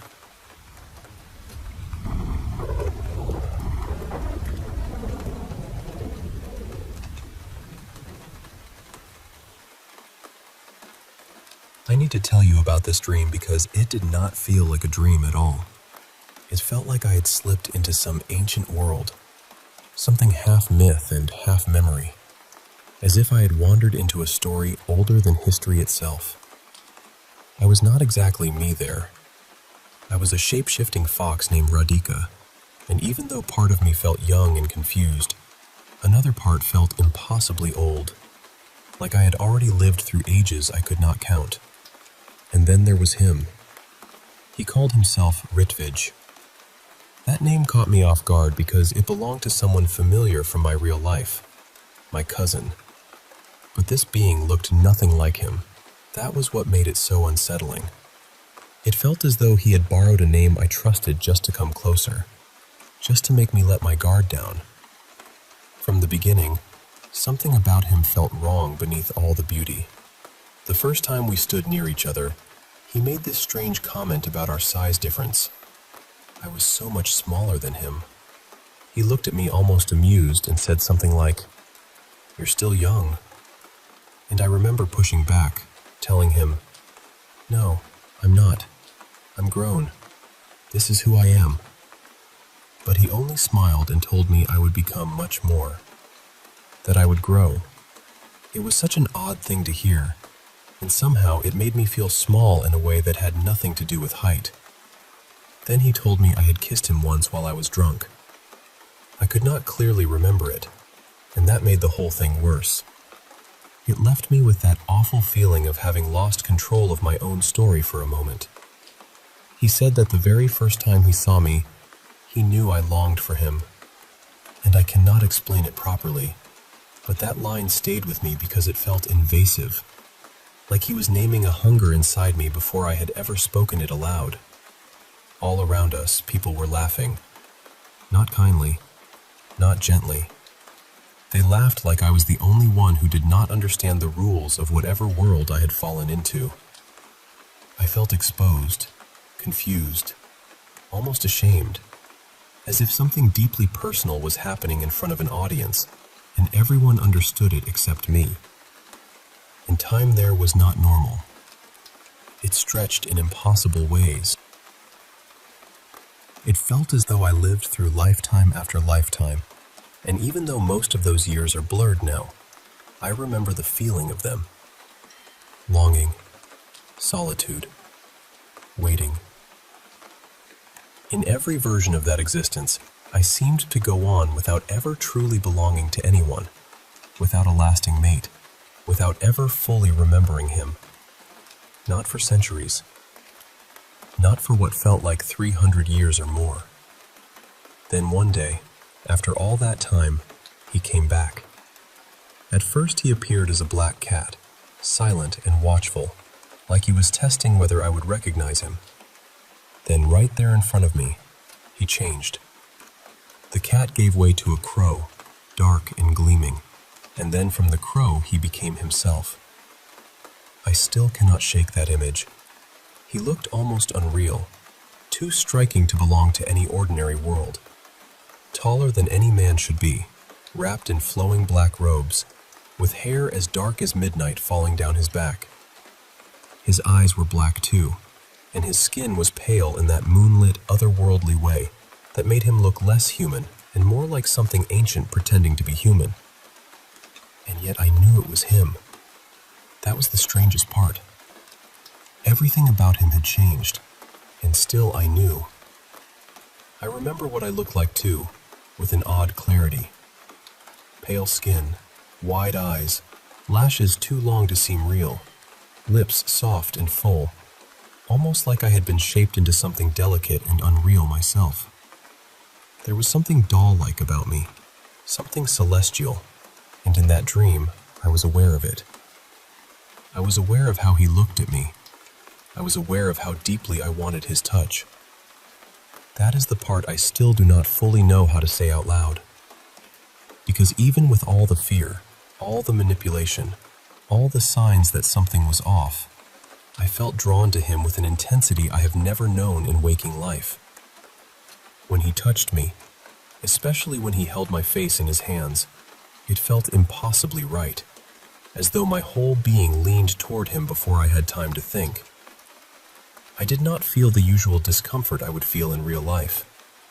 In that world, with him, closeness felt overwhelming and natural at once. Not safe exactly, but irresistible. There was even a moment when I almost became lucid, almost remembered myself. It was like surfacing through deep water. I had this flicker of awareness, this sudden thought that, in real life, I do not even like kissing, that something here did not add up.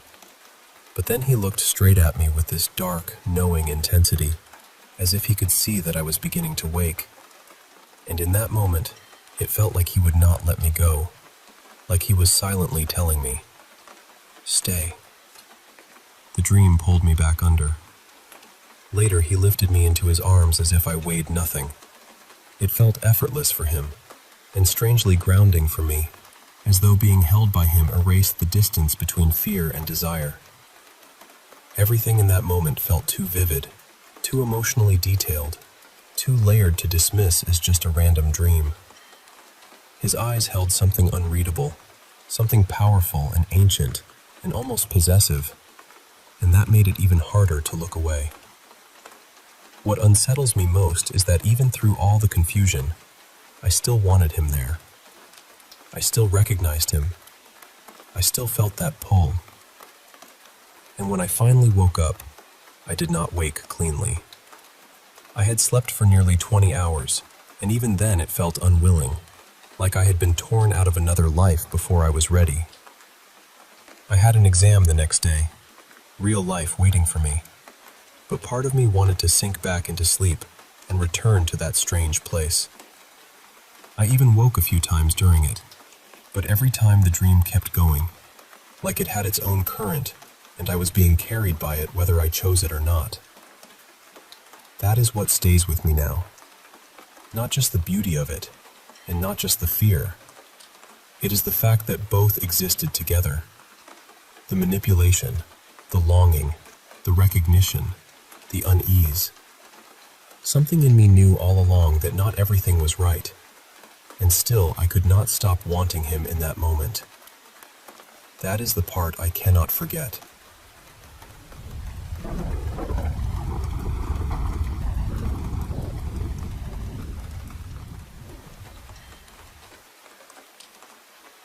So, I want to tell you something that still lingers in the back of my mind. I've never really been the kind of person who believes in ghosts or spirits. I've always figured that strange things happen, sure, but there's usually some logical explanation hiding somewhere in the weeds. Still, there was one stretch of my life that shook me enough to leave a crack in that certainty. This happened not long after my wife and I had our first baby, back in early 2020. She was on maternity leave, and I was driving nearly an hour each way to work every day. So we decided to move out of the city and settle in a little town much closer to my job. We found this wreck of a house for a price that felt almost suspiciously good, and to us, it looked like a chance to build something of our own. The place had a history. We were told an older man named Martin had lived there most of his life. People in town knew him as a heavy drinker, and the house had been neglected for years. Then he met a woman who helped him get his life together, and the two of them started fixing the place up so she could move in. But not long after the renovations began, Martin got sick, ended up in the hospital, and passed away. She didn't want the house after that, and she sold it unfinished. That's how it landed with us. Once we started tearing into it, we realized just how old it really was. The paperwork said it dated back to the 1890s, one of the first homes built in town. We stripped it down to the studs, no insulation anywhere, square nails in the framing, old lath and plaster packed with animal hair. It felt less like remodeling and more like excavating. Eventually, despite all the delays and chaos, we got it ready enough to move in with our daughter. And that's when things changed. From the first night in the house, the nursery felt wrong. Not while I was renovating it, interestingly enough. I spent hours in there hanging drywall, wiring a ceiling fan, painting, building a closet. Nothing. But once the crib was in place, once the dresser and rocker and all the baby things made it feel like a lived-in room, something about it shifted. Every time I walked in there, especially at night, I felt like I wasn't alone. Not in a dramatic way. Just that quiet, unmistakable feeling that someone was standing just outside your line of sight, watching. I'd sit in the rocker holding my daughter while she drifted off, and the whole room would feel heavy. There were nights I'd lay her in the crib and feel guilty leaving her there, like I was walking away from something I couldn't explain, but deeply didn't trust. And the weirdest part was, she slept beautifully. Nothing seemed to bother her at all. So I kept telling myself it was stress, exhaustion, a new house, too much imagination, whatever would make it sound normal. I mentioned it to my wife, and she admitted the house gave her a strange feeling too, but not the way it did for me. To her, it just felt like an old house full of creaks and history. To me, that one room felt occupied. A few months later, the ceiling fan in the nursery started turning on by itself. It happened enough that it stopped feeling random. We'd leave the house, make sure the fan was off, and come home to find it spinning at full speed. The ceilings were high, so I'd installed one controlled by a remote. At one point, thinking maybe the remote was malfunctioning, I took the batteries out and put it away in a drawer. Didn't matter. We'd still come home and the fan would be going. That got my wife's attention. Suddenly, it wasn't just me having a bad feeling in the dark. Now there was something physical happening too, and it was always in that room. So that went on for a while. The bad feeling, the fan, the constant effort to act like we were being rational adults in a perfectly normal home. Then came the final stage of the renovation. We were having insulation sprayed underneath the house. It was a bungalow, no basement, just a shallow crawl space. The insulation crew came out, took one look under there, and told me they couldn't start until the garbage was cleared away. They offered to do it for extra money, but I decided I'd save the cash and handle it myself. I spent the whole day crawling around under that house, dragging out decades of junk, old siding, bits of pipe, tangled wire. Then farther in, older things, broken dishes, tiny medicine bottles, rusted utensils. The deeper I went, the older it all seemed. And then I found something that stopped me cold. Tucked in one corner beneath the front part of the house was a pile of broken children's furniture. I hauled it out into the driveway piece by piece and laid it all out. It looked like a little rocking chair and an old wooden cradle, the kind that rocks side to side. Both were child-sized, both very old, and both looked like they'd been deliberately smashed. Not worn out, not collapsed from age, broken. By then the sun was starting to go down, and I was standing there in the driveway staring at them, when that same feeling came over me, that awful watched feeling I'd had in the nursery, night after night. That's when it clicked. The spot where I'd found that furniture was directly under the nursery, right beneath it, almost dead center. I'm telling you, every hair on my body stood up. I didn't know what I believed, but in that moment I believed I wanted those things gone. This next part is a little embarrassing, but it's the truth. I didn't know anything about hauntings or rituals or any of that. The only reference point I had was some old supernatural TV show I used to watch, where they'd burn an object and salt it if they thought a spirit was attached to it. Ridiculous? Maybe. But when you're standing in your driveway at dusk, looking at broken antique nursery furniture you just pulled from under your baby's room, your standards for what counts as a good plan get real flexible. So I built a big fire. I threw the rocking chair and cradle into it. Then I grabbed a full container of salt from the kitchen and poured the whole thing over the flames. I stayed out there for hours, stirring the fire until every last bit of that wood was reduced to ash and coals. And after that, everything stopped. Just stopped. The room felt normal. The fan never turned on by itself again. That constant sense of being watched vanished like a switch had been flipped. The house became just a house. I still don't know what to make of it. Maybe I let myself get creeped out and built a whole story around coincidences. Maybe finding those broken pieces under the nursery gave my mind a way to close the loop and finally relax. That's the explanation I usually offer myself. But I can't fully dismiss how real it felt while it was happening, or how sudden the silence was afterward. It didn't make me a true believer, but it did leave me with a hesitation I never had before. We only stayed in that house for about another year. We found out we were expecting our second child, and around the same time I got a much better job several hours away, so we moved again. We've never had another experience like that in any home since. Still, every now and then, I think about that room, about what was buried beneath it, and about how, for one stretch of time, I lived in a house that felt like it was holding its breath.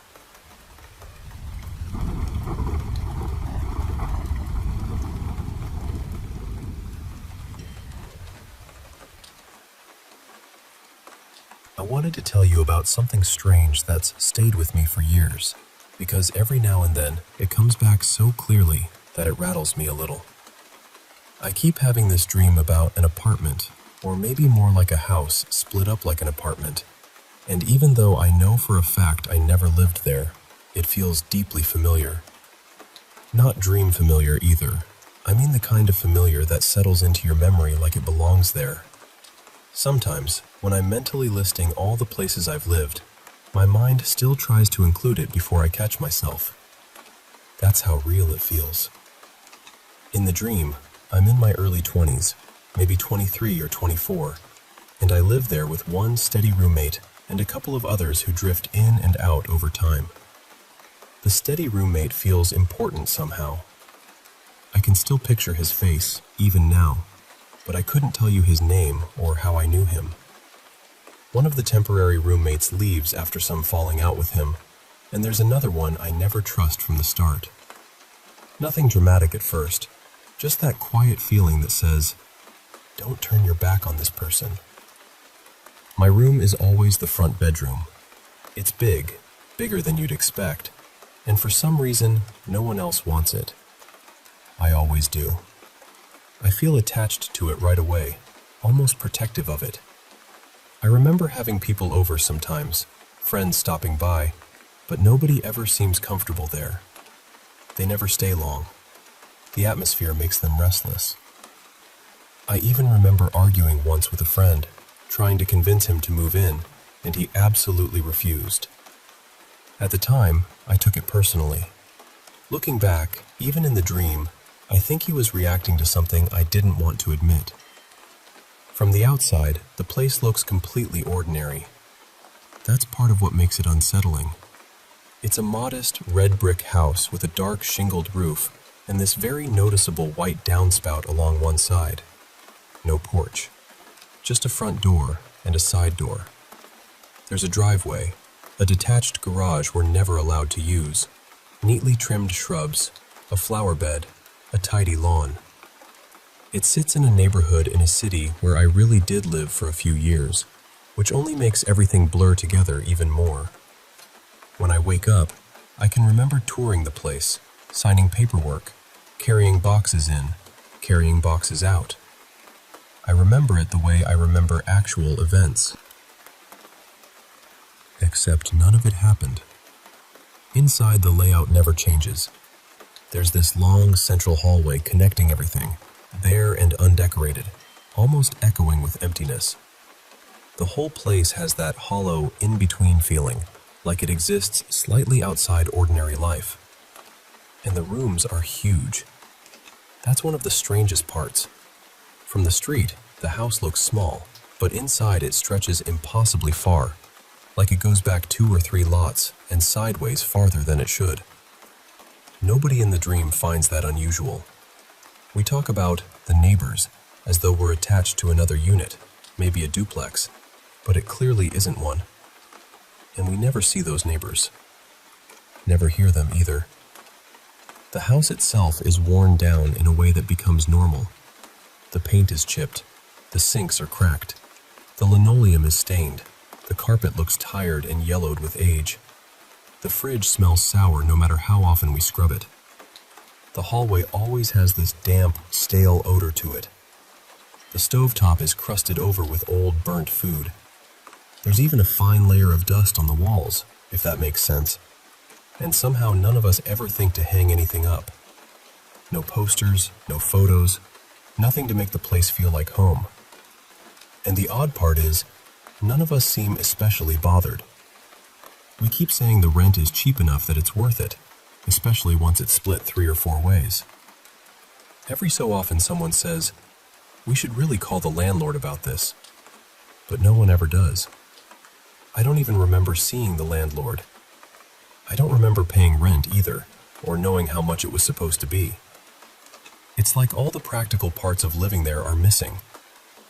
The part that stays with me most is the back bedroom, the one my steady roommate lives in. In his room, there's a staircase leading down to the basement.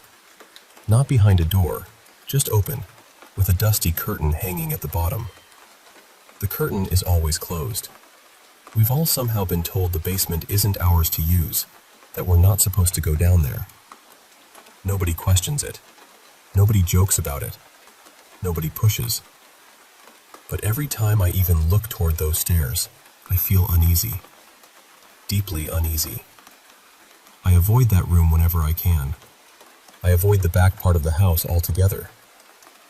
Meanwhile, my roommate sleeps in that room like it's the most normal thing in the world. He never seems disturbed by it at all. Then, one day, something changes. We decide to go past the curtain. I never remember who brings it up. I never remember what finally makes us do it. And I can never remember what we saw down there. That part is always gone when I wake up, like someone tore those pages out. But I do remember the feeling. Whatever was in that basement made something inside me snap into place. Not curiosity, not confusion, just certainty. I needed to leave. And in the dream, I do leave. Within a few days, maybe a week, I'm moving out. But that last week feels blurred over, foggy in a way the rest of the memory doesn't. Everything before it is sharp. Everything after it is absent. I never hear from those people again. I never see the roommate again. They just vanish from my life completely. Which would make sense if none of them ever existed. But somehow that doesn't make the memory feel less real. That's the part I can't shake. It has been over a decade now, and this place still lives in me like an actual chapter of my life. I know it wasn't real, but my mind keeps filing it away as if it was. I had the dream again recently, and it left me sitting with that same old feeling, trying to figure out why this imagined place feels more fixed in my memory than some real apartments I actually lived in. I don't really know what to make of it. I just know it feels less like a dream, and more like I keep brushing against a life that almost belonged to me.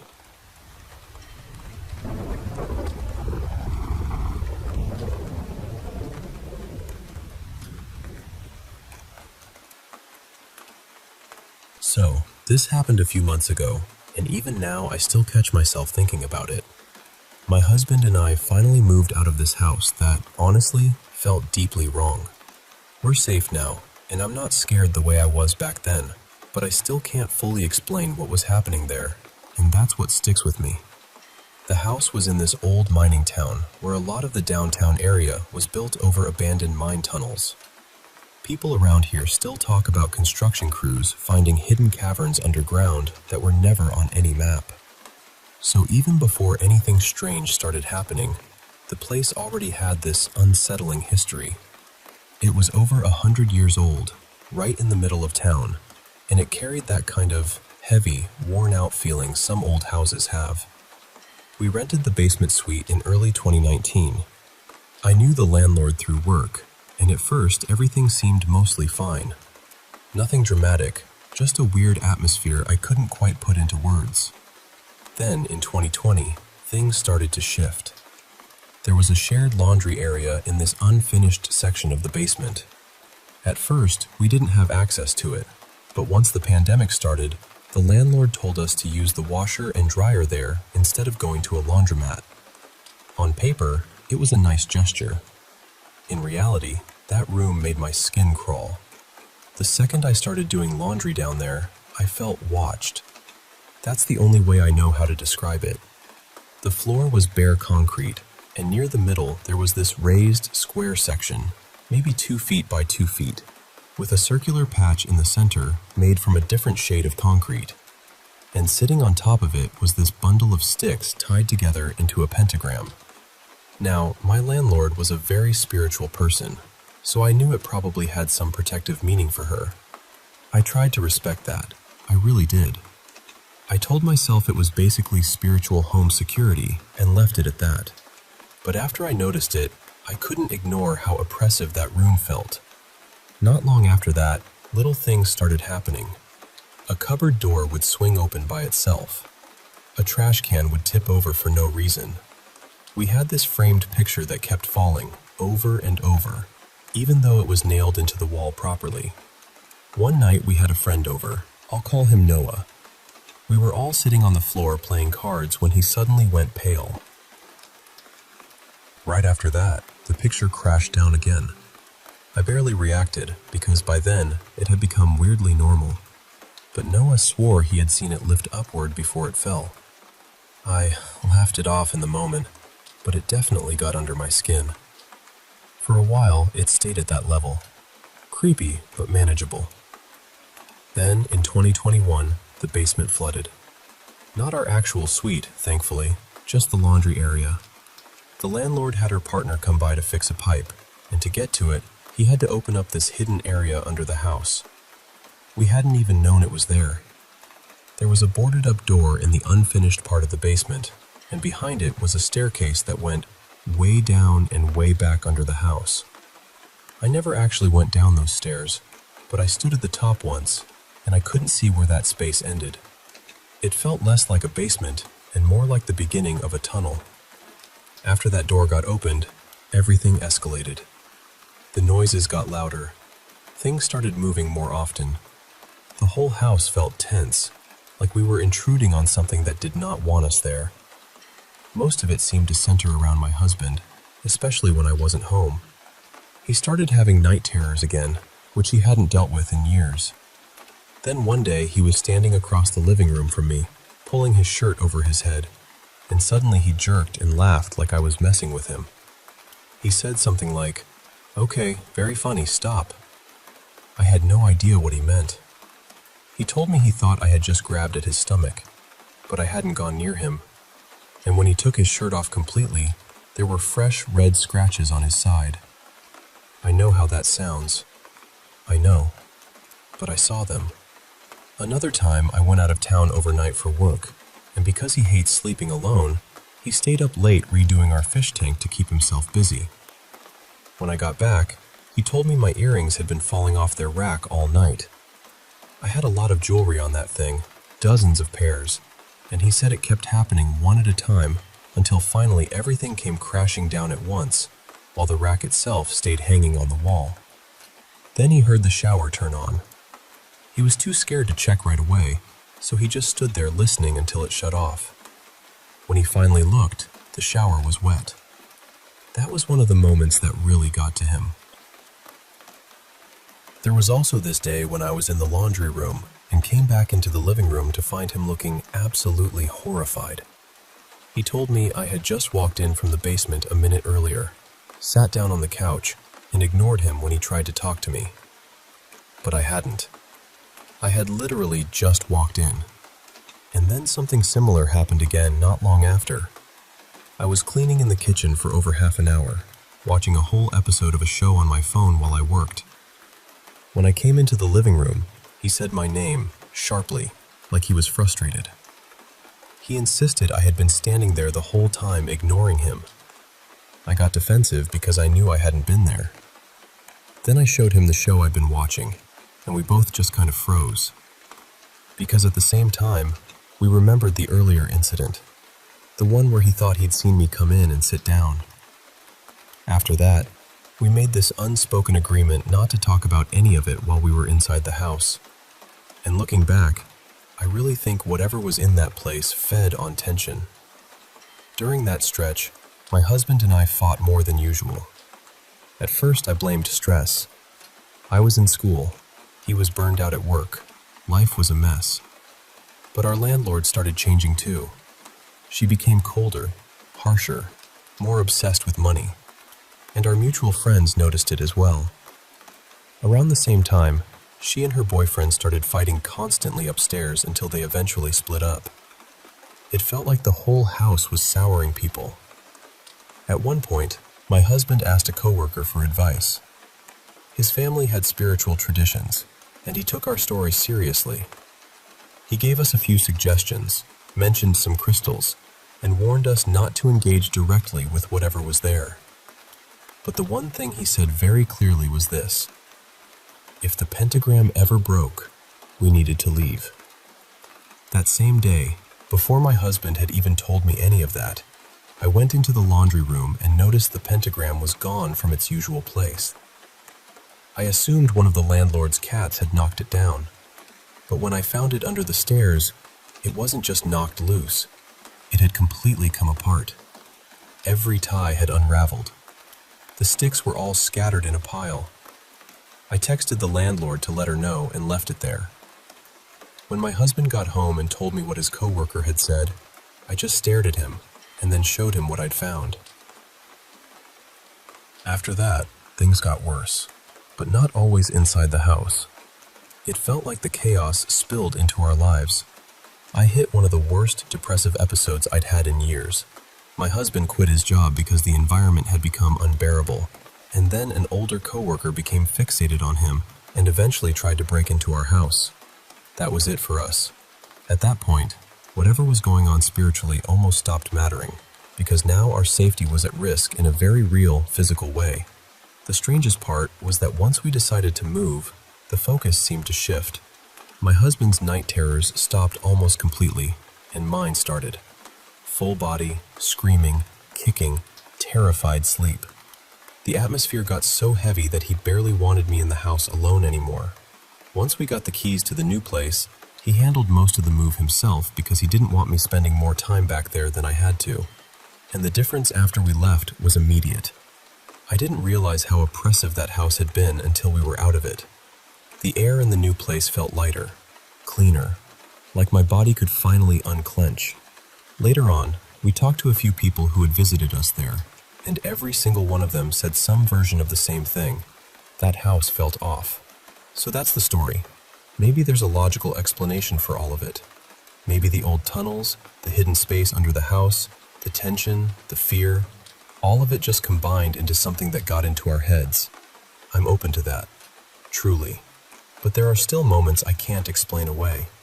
And even now, what stays with me most is not one single event. It's the feeling. That house felt like something underneath it was awake.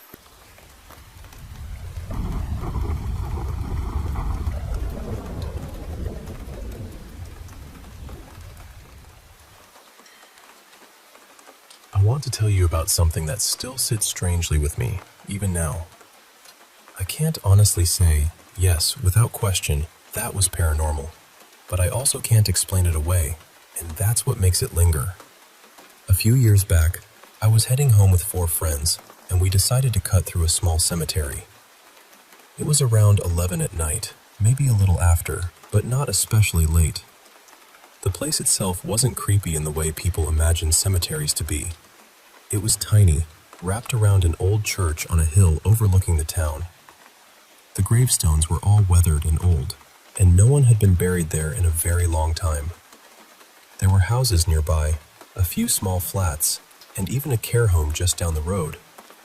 I'd walked through that cemetery plenty of times before without giving it a second thought.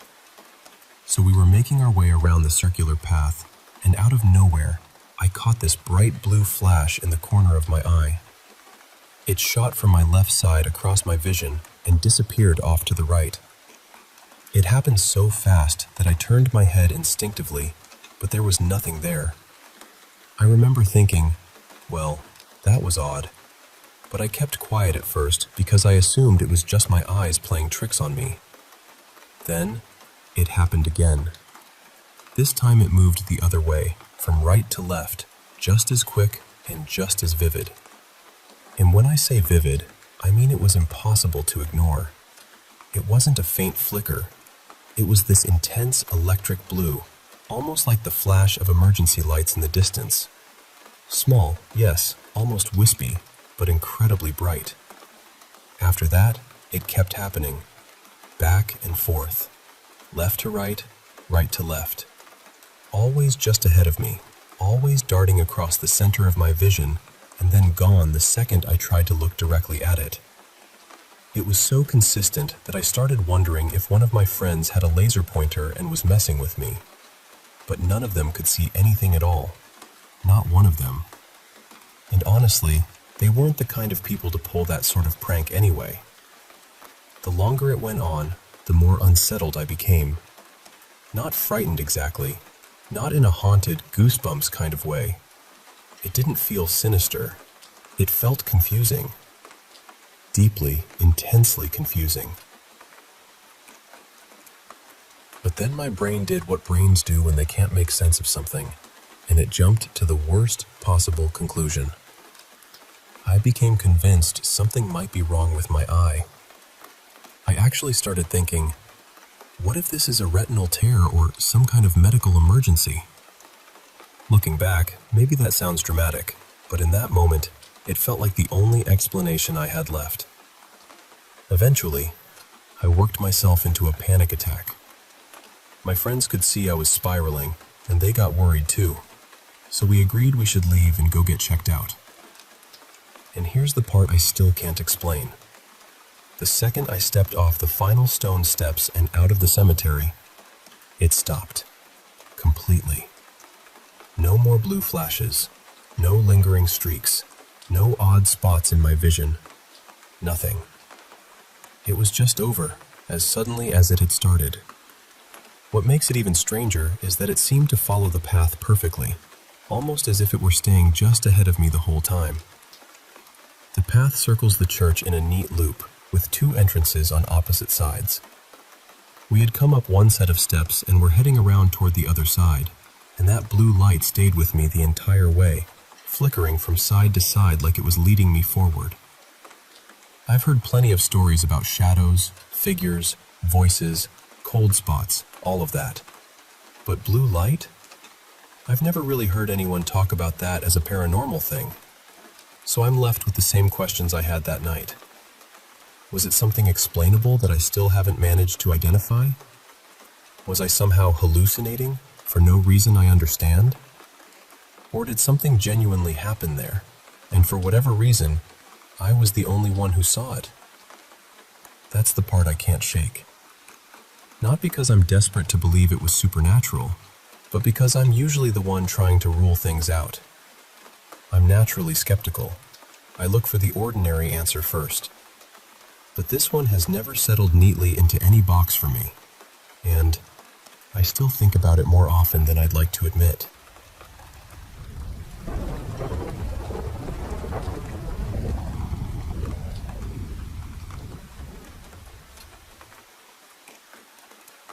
I want to tell you about something that happened to me years ago, back when I was living in a little mountain town in Colorado called Cripple Creek. At the time, I was working as a car dealer at one of the casinos up there. I had been living in Colorado Springs before that, but the drive was long and rough, especially once winter rolled in, so I figured it made more sense to move closer to work. I ended up renting this old miner's house just outside town. It had been standing there since the late 1800s, and it looked every bit its age. The floors sagged in places, every step made the wood complain, and the whole place always felt cold, no matter what I did. The basement was the worst part. It was unfinished, with dirt floors and crumbling walls, and somebody had carved this strange symbol into one of the stones. I never put much stock in things like that, though. I've always been a skeptic. What really got me at first was my cat, Jasper. The moment we moved in, he acted like he wanted no part of that house. For days, he barely left my bed. He stayed tucked under the blankets most of the time, and honestly, with how cold that place was, I didn't mind the company. I had the heat running constantly, a space heater in my room, even an electric blanket on the bed, and somehow it still never felt warm enough. After a few months, I decided to get a roommate to help with bills. A guy I worked with at the casino moved into the upstairs area. His name was Braden. Everything seemed normal, and life settled into a routine for a while. Then one morning, something happened that I still can't explain. I was working an early shift then, the kind where you're up long before the sun even thinks about rising. That morning I got up around 3, took a shower, got dressed, and was getting ready to leave for work. My bedroom was just off the living room, and as I stepped out in the dark, I saw what I thought was Braden walking up the stairs at the far end of the room. I remember it clearly. It was the shape of a man in a thick winter coat moving up the steps. I even heard that soft rustling sound those heavy jackets make when someone walks by. It felt completely ordinary for about 2 seconds, and then my brain caught up with me. Braden had started work at 3 that morning. There was no reason he should have been home. That's when the air in the room seemed to change. I stood there for a second trying to make sense of it, then grabbed my pistol and went upstairs. I checked every room, closets, corners, everything. There was nobody there. Nothing. The whole upstairs was empty. I didn't stick around after that. I put the gun back down, got out of the house as fast as I could, and headed straight to the casino. And there he was, Braden, exactly where he was supposed to be, working. I've gone over that moment in my head more times than I can count, and I still don't have an explanation for it. I don't believe in ghosts. I still don't. But I know what I saw that morning, and I know what I heard. Even now, just talking about it, I can still feel that chill all over again.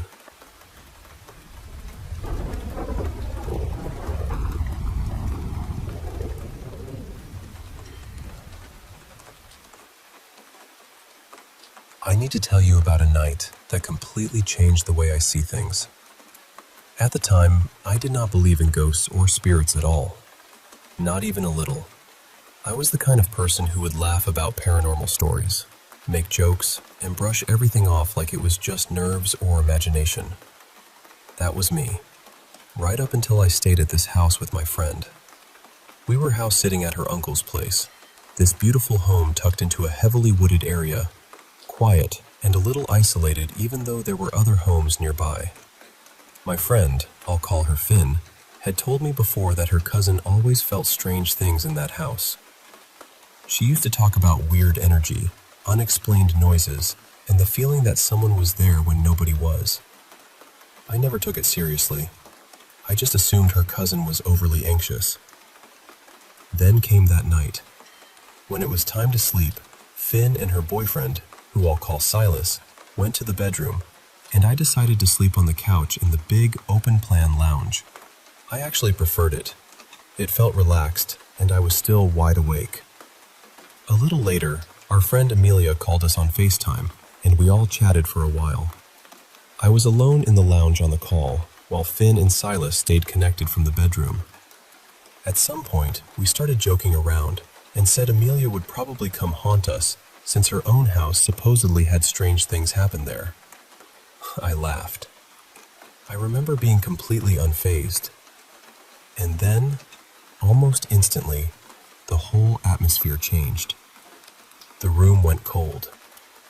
Not normal nighttime cold, not a breeze, not a subtle shift. I mean suddenly, sharply cold. The kind of cold that makes your skin tighten. At the same time, I felt this horrible, draining sensation, like my energy was being pulled straight out of me. My body felt heavy, and there was this pressure on my chest, as if something was sitting there, pinning me down without actually touching me. That feeling lasted for a couple of minutes, and I was trying to make sense of it, trying to stay rational. But then I became aware of something else. I felt, so clearly, that something was in the lounge with me.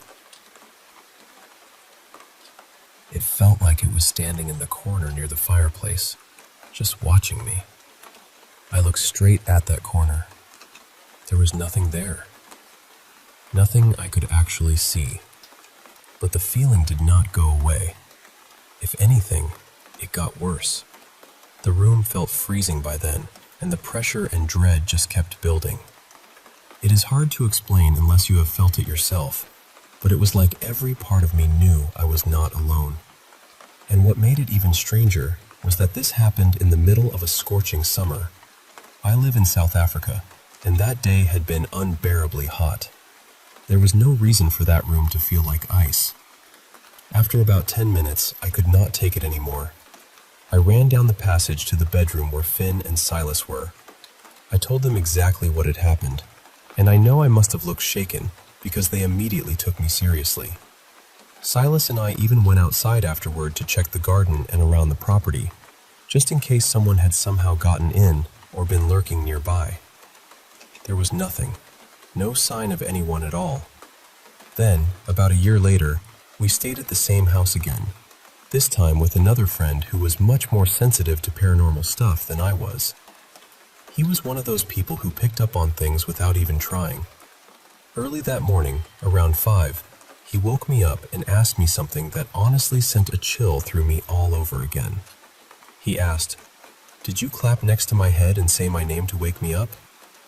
I was half asleep and completely confused. I told him no, of course not. And the thing is, I am an incredibly deep sleeper. I do not just wake up, move around, clap in someone's ear, and then fall back asleep without knowing it. That is not possible for me. Our other friends were not in the room either. When he woke up, there was nobody there. We were both left staring at each other, trying to come up with some reasonable explanation, and neither of us could. That house was the first place that ever made me question everything I thought I knew. Before that, I would have rolled my eyes at stories like this. Now, I cannot. I still do not have a perfect explanation for what happened, but I know what I felt that night, and I know how real it was. Whatever was in that house, I do not think we imagined it.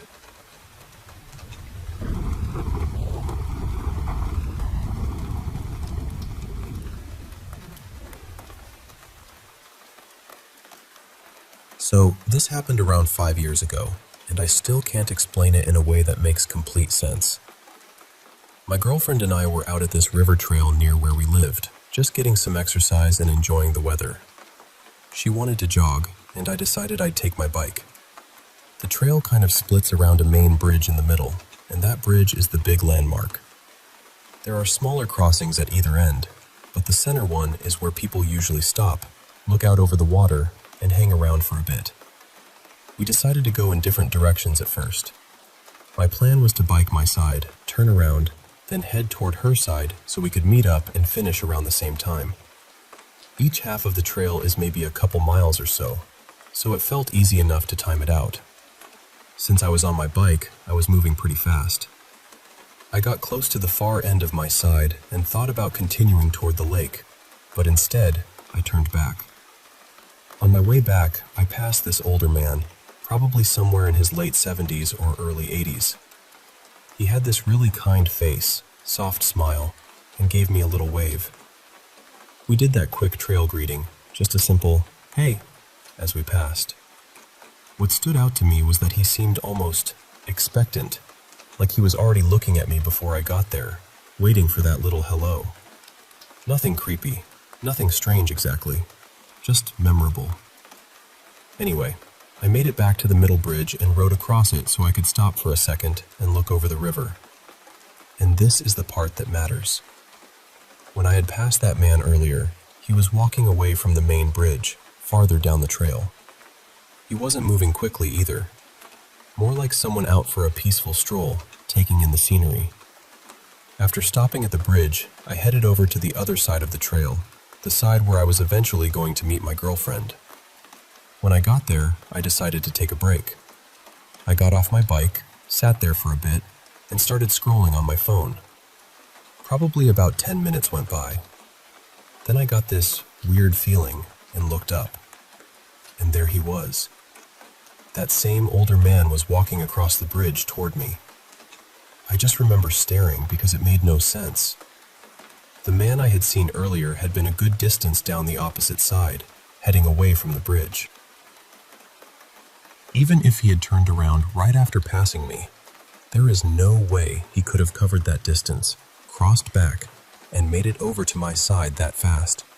Not at the pace he was walking.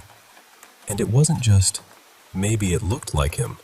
It felt exact.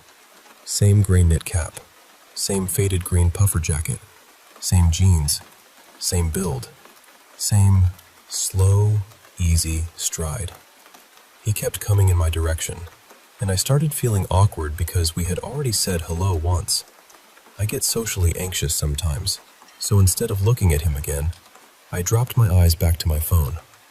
When I last saw him, he was maybe 20 yards away. I only looked down for about a minute, maybe a little more. Then I looked back up. He was gone, just completely gone. And what made that so unsettling was the layout of the trail. From where I was standing, I could see a decent stretch in both directions. If he had kept walking, I should have seen him somewhere. If he had turned off, I should have noticed that too. But there was nobody there. No man on the path. No figure in the distance. Nothing. I just sat there staring, trying to make it make sense. And honestly, I still can't. I know how it sounds. Maybe there's some explanation I missed. Maybe there were two men dressed almost exactly alike. But in the moment, it didn't feel like that. It felt like I saw the same person twice in two places he couldn't possibly have reached, and then watched him disappear.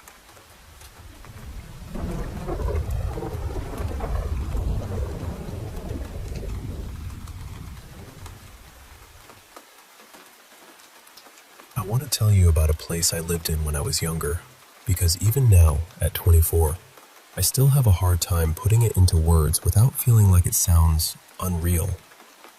These days, I barely experience anything paranormal at all. Maybe the occasional strange feeling, but nothing like what it used to be. When I was a kid, though, it felt like the supernatural had its claws in my family.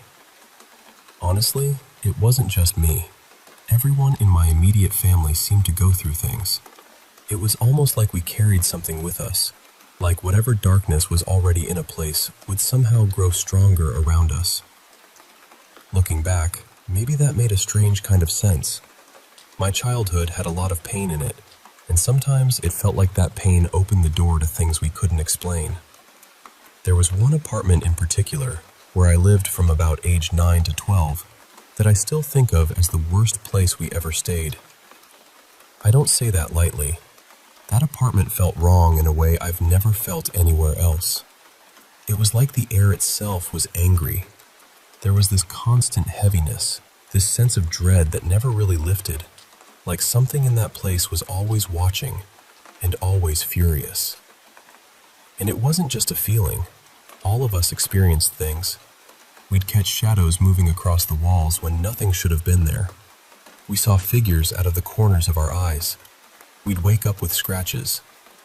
The bunk bed my brother Eli and I shared would shake so hard it felt like someone was grabbing it and trying to rip it apart.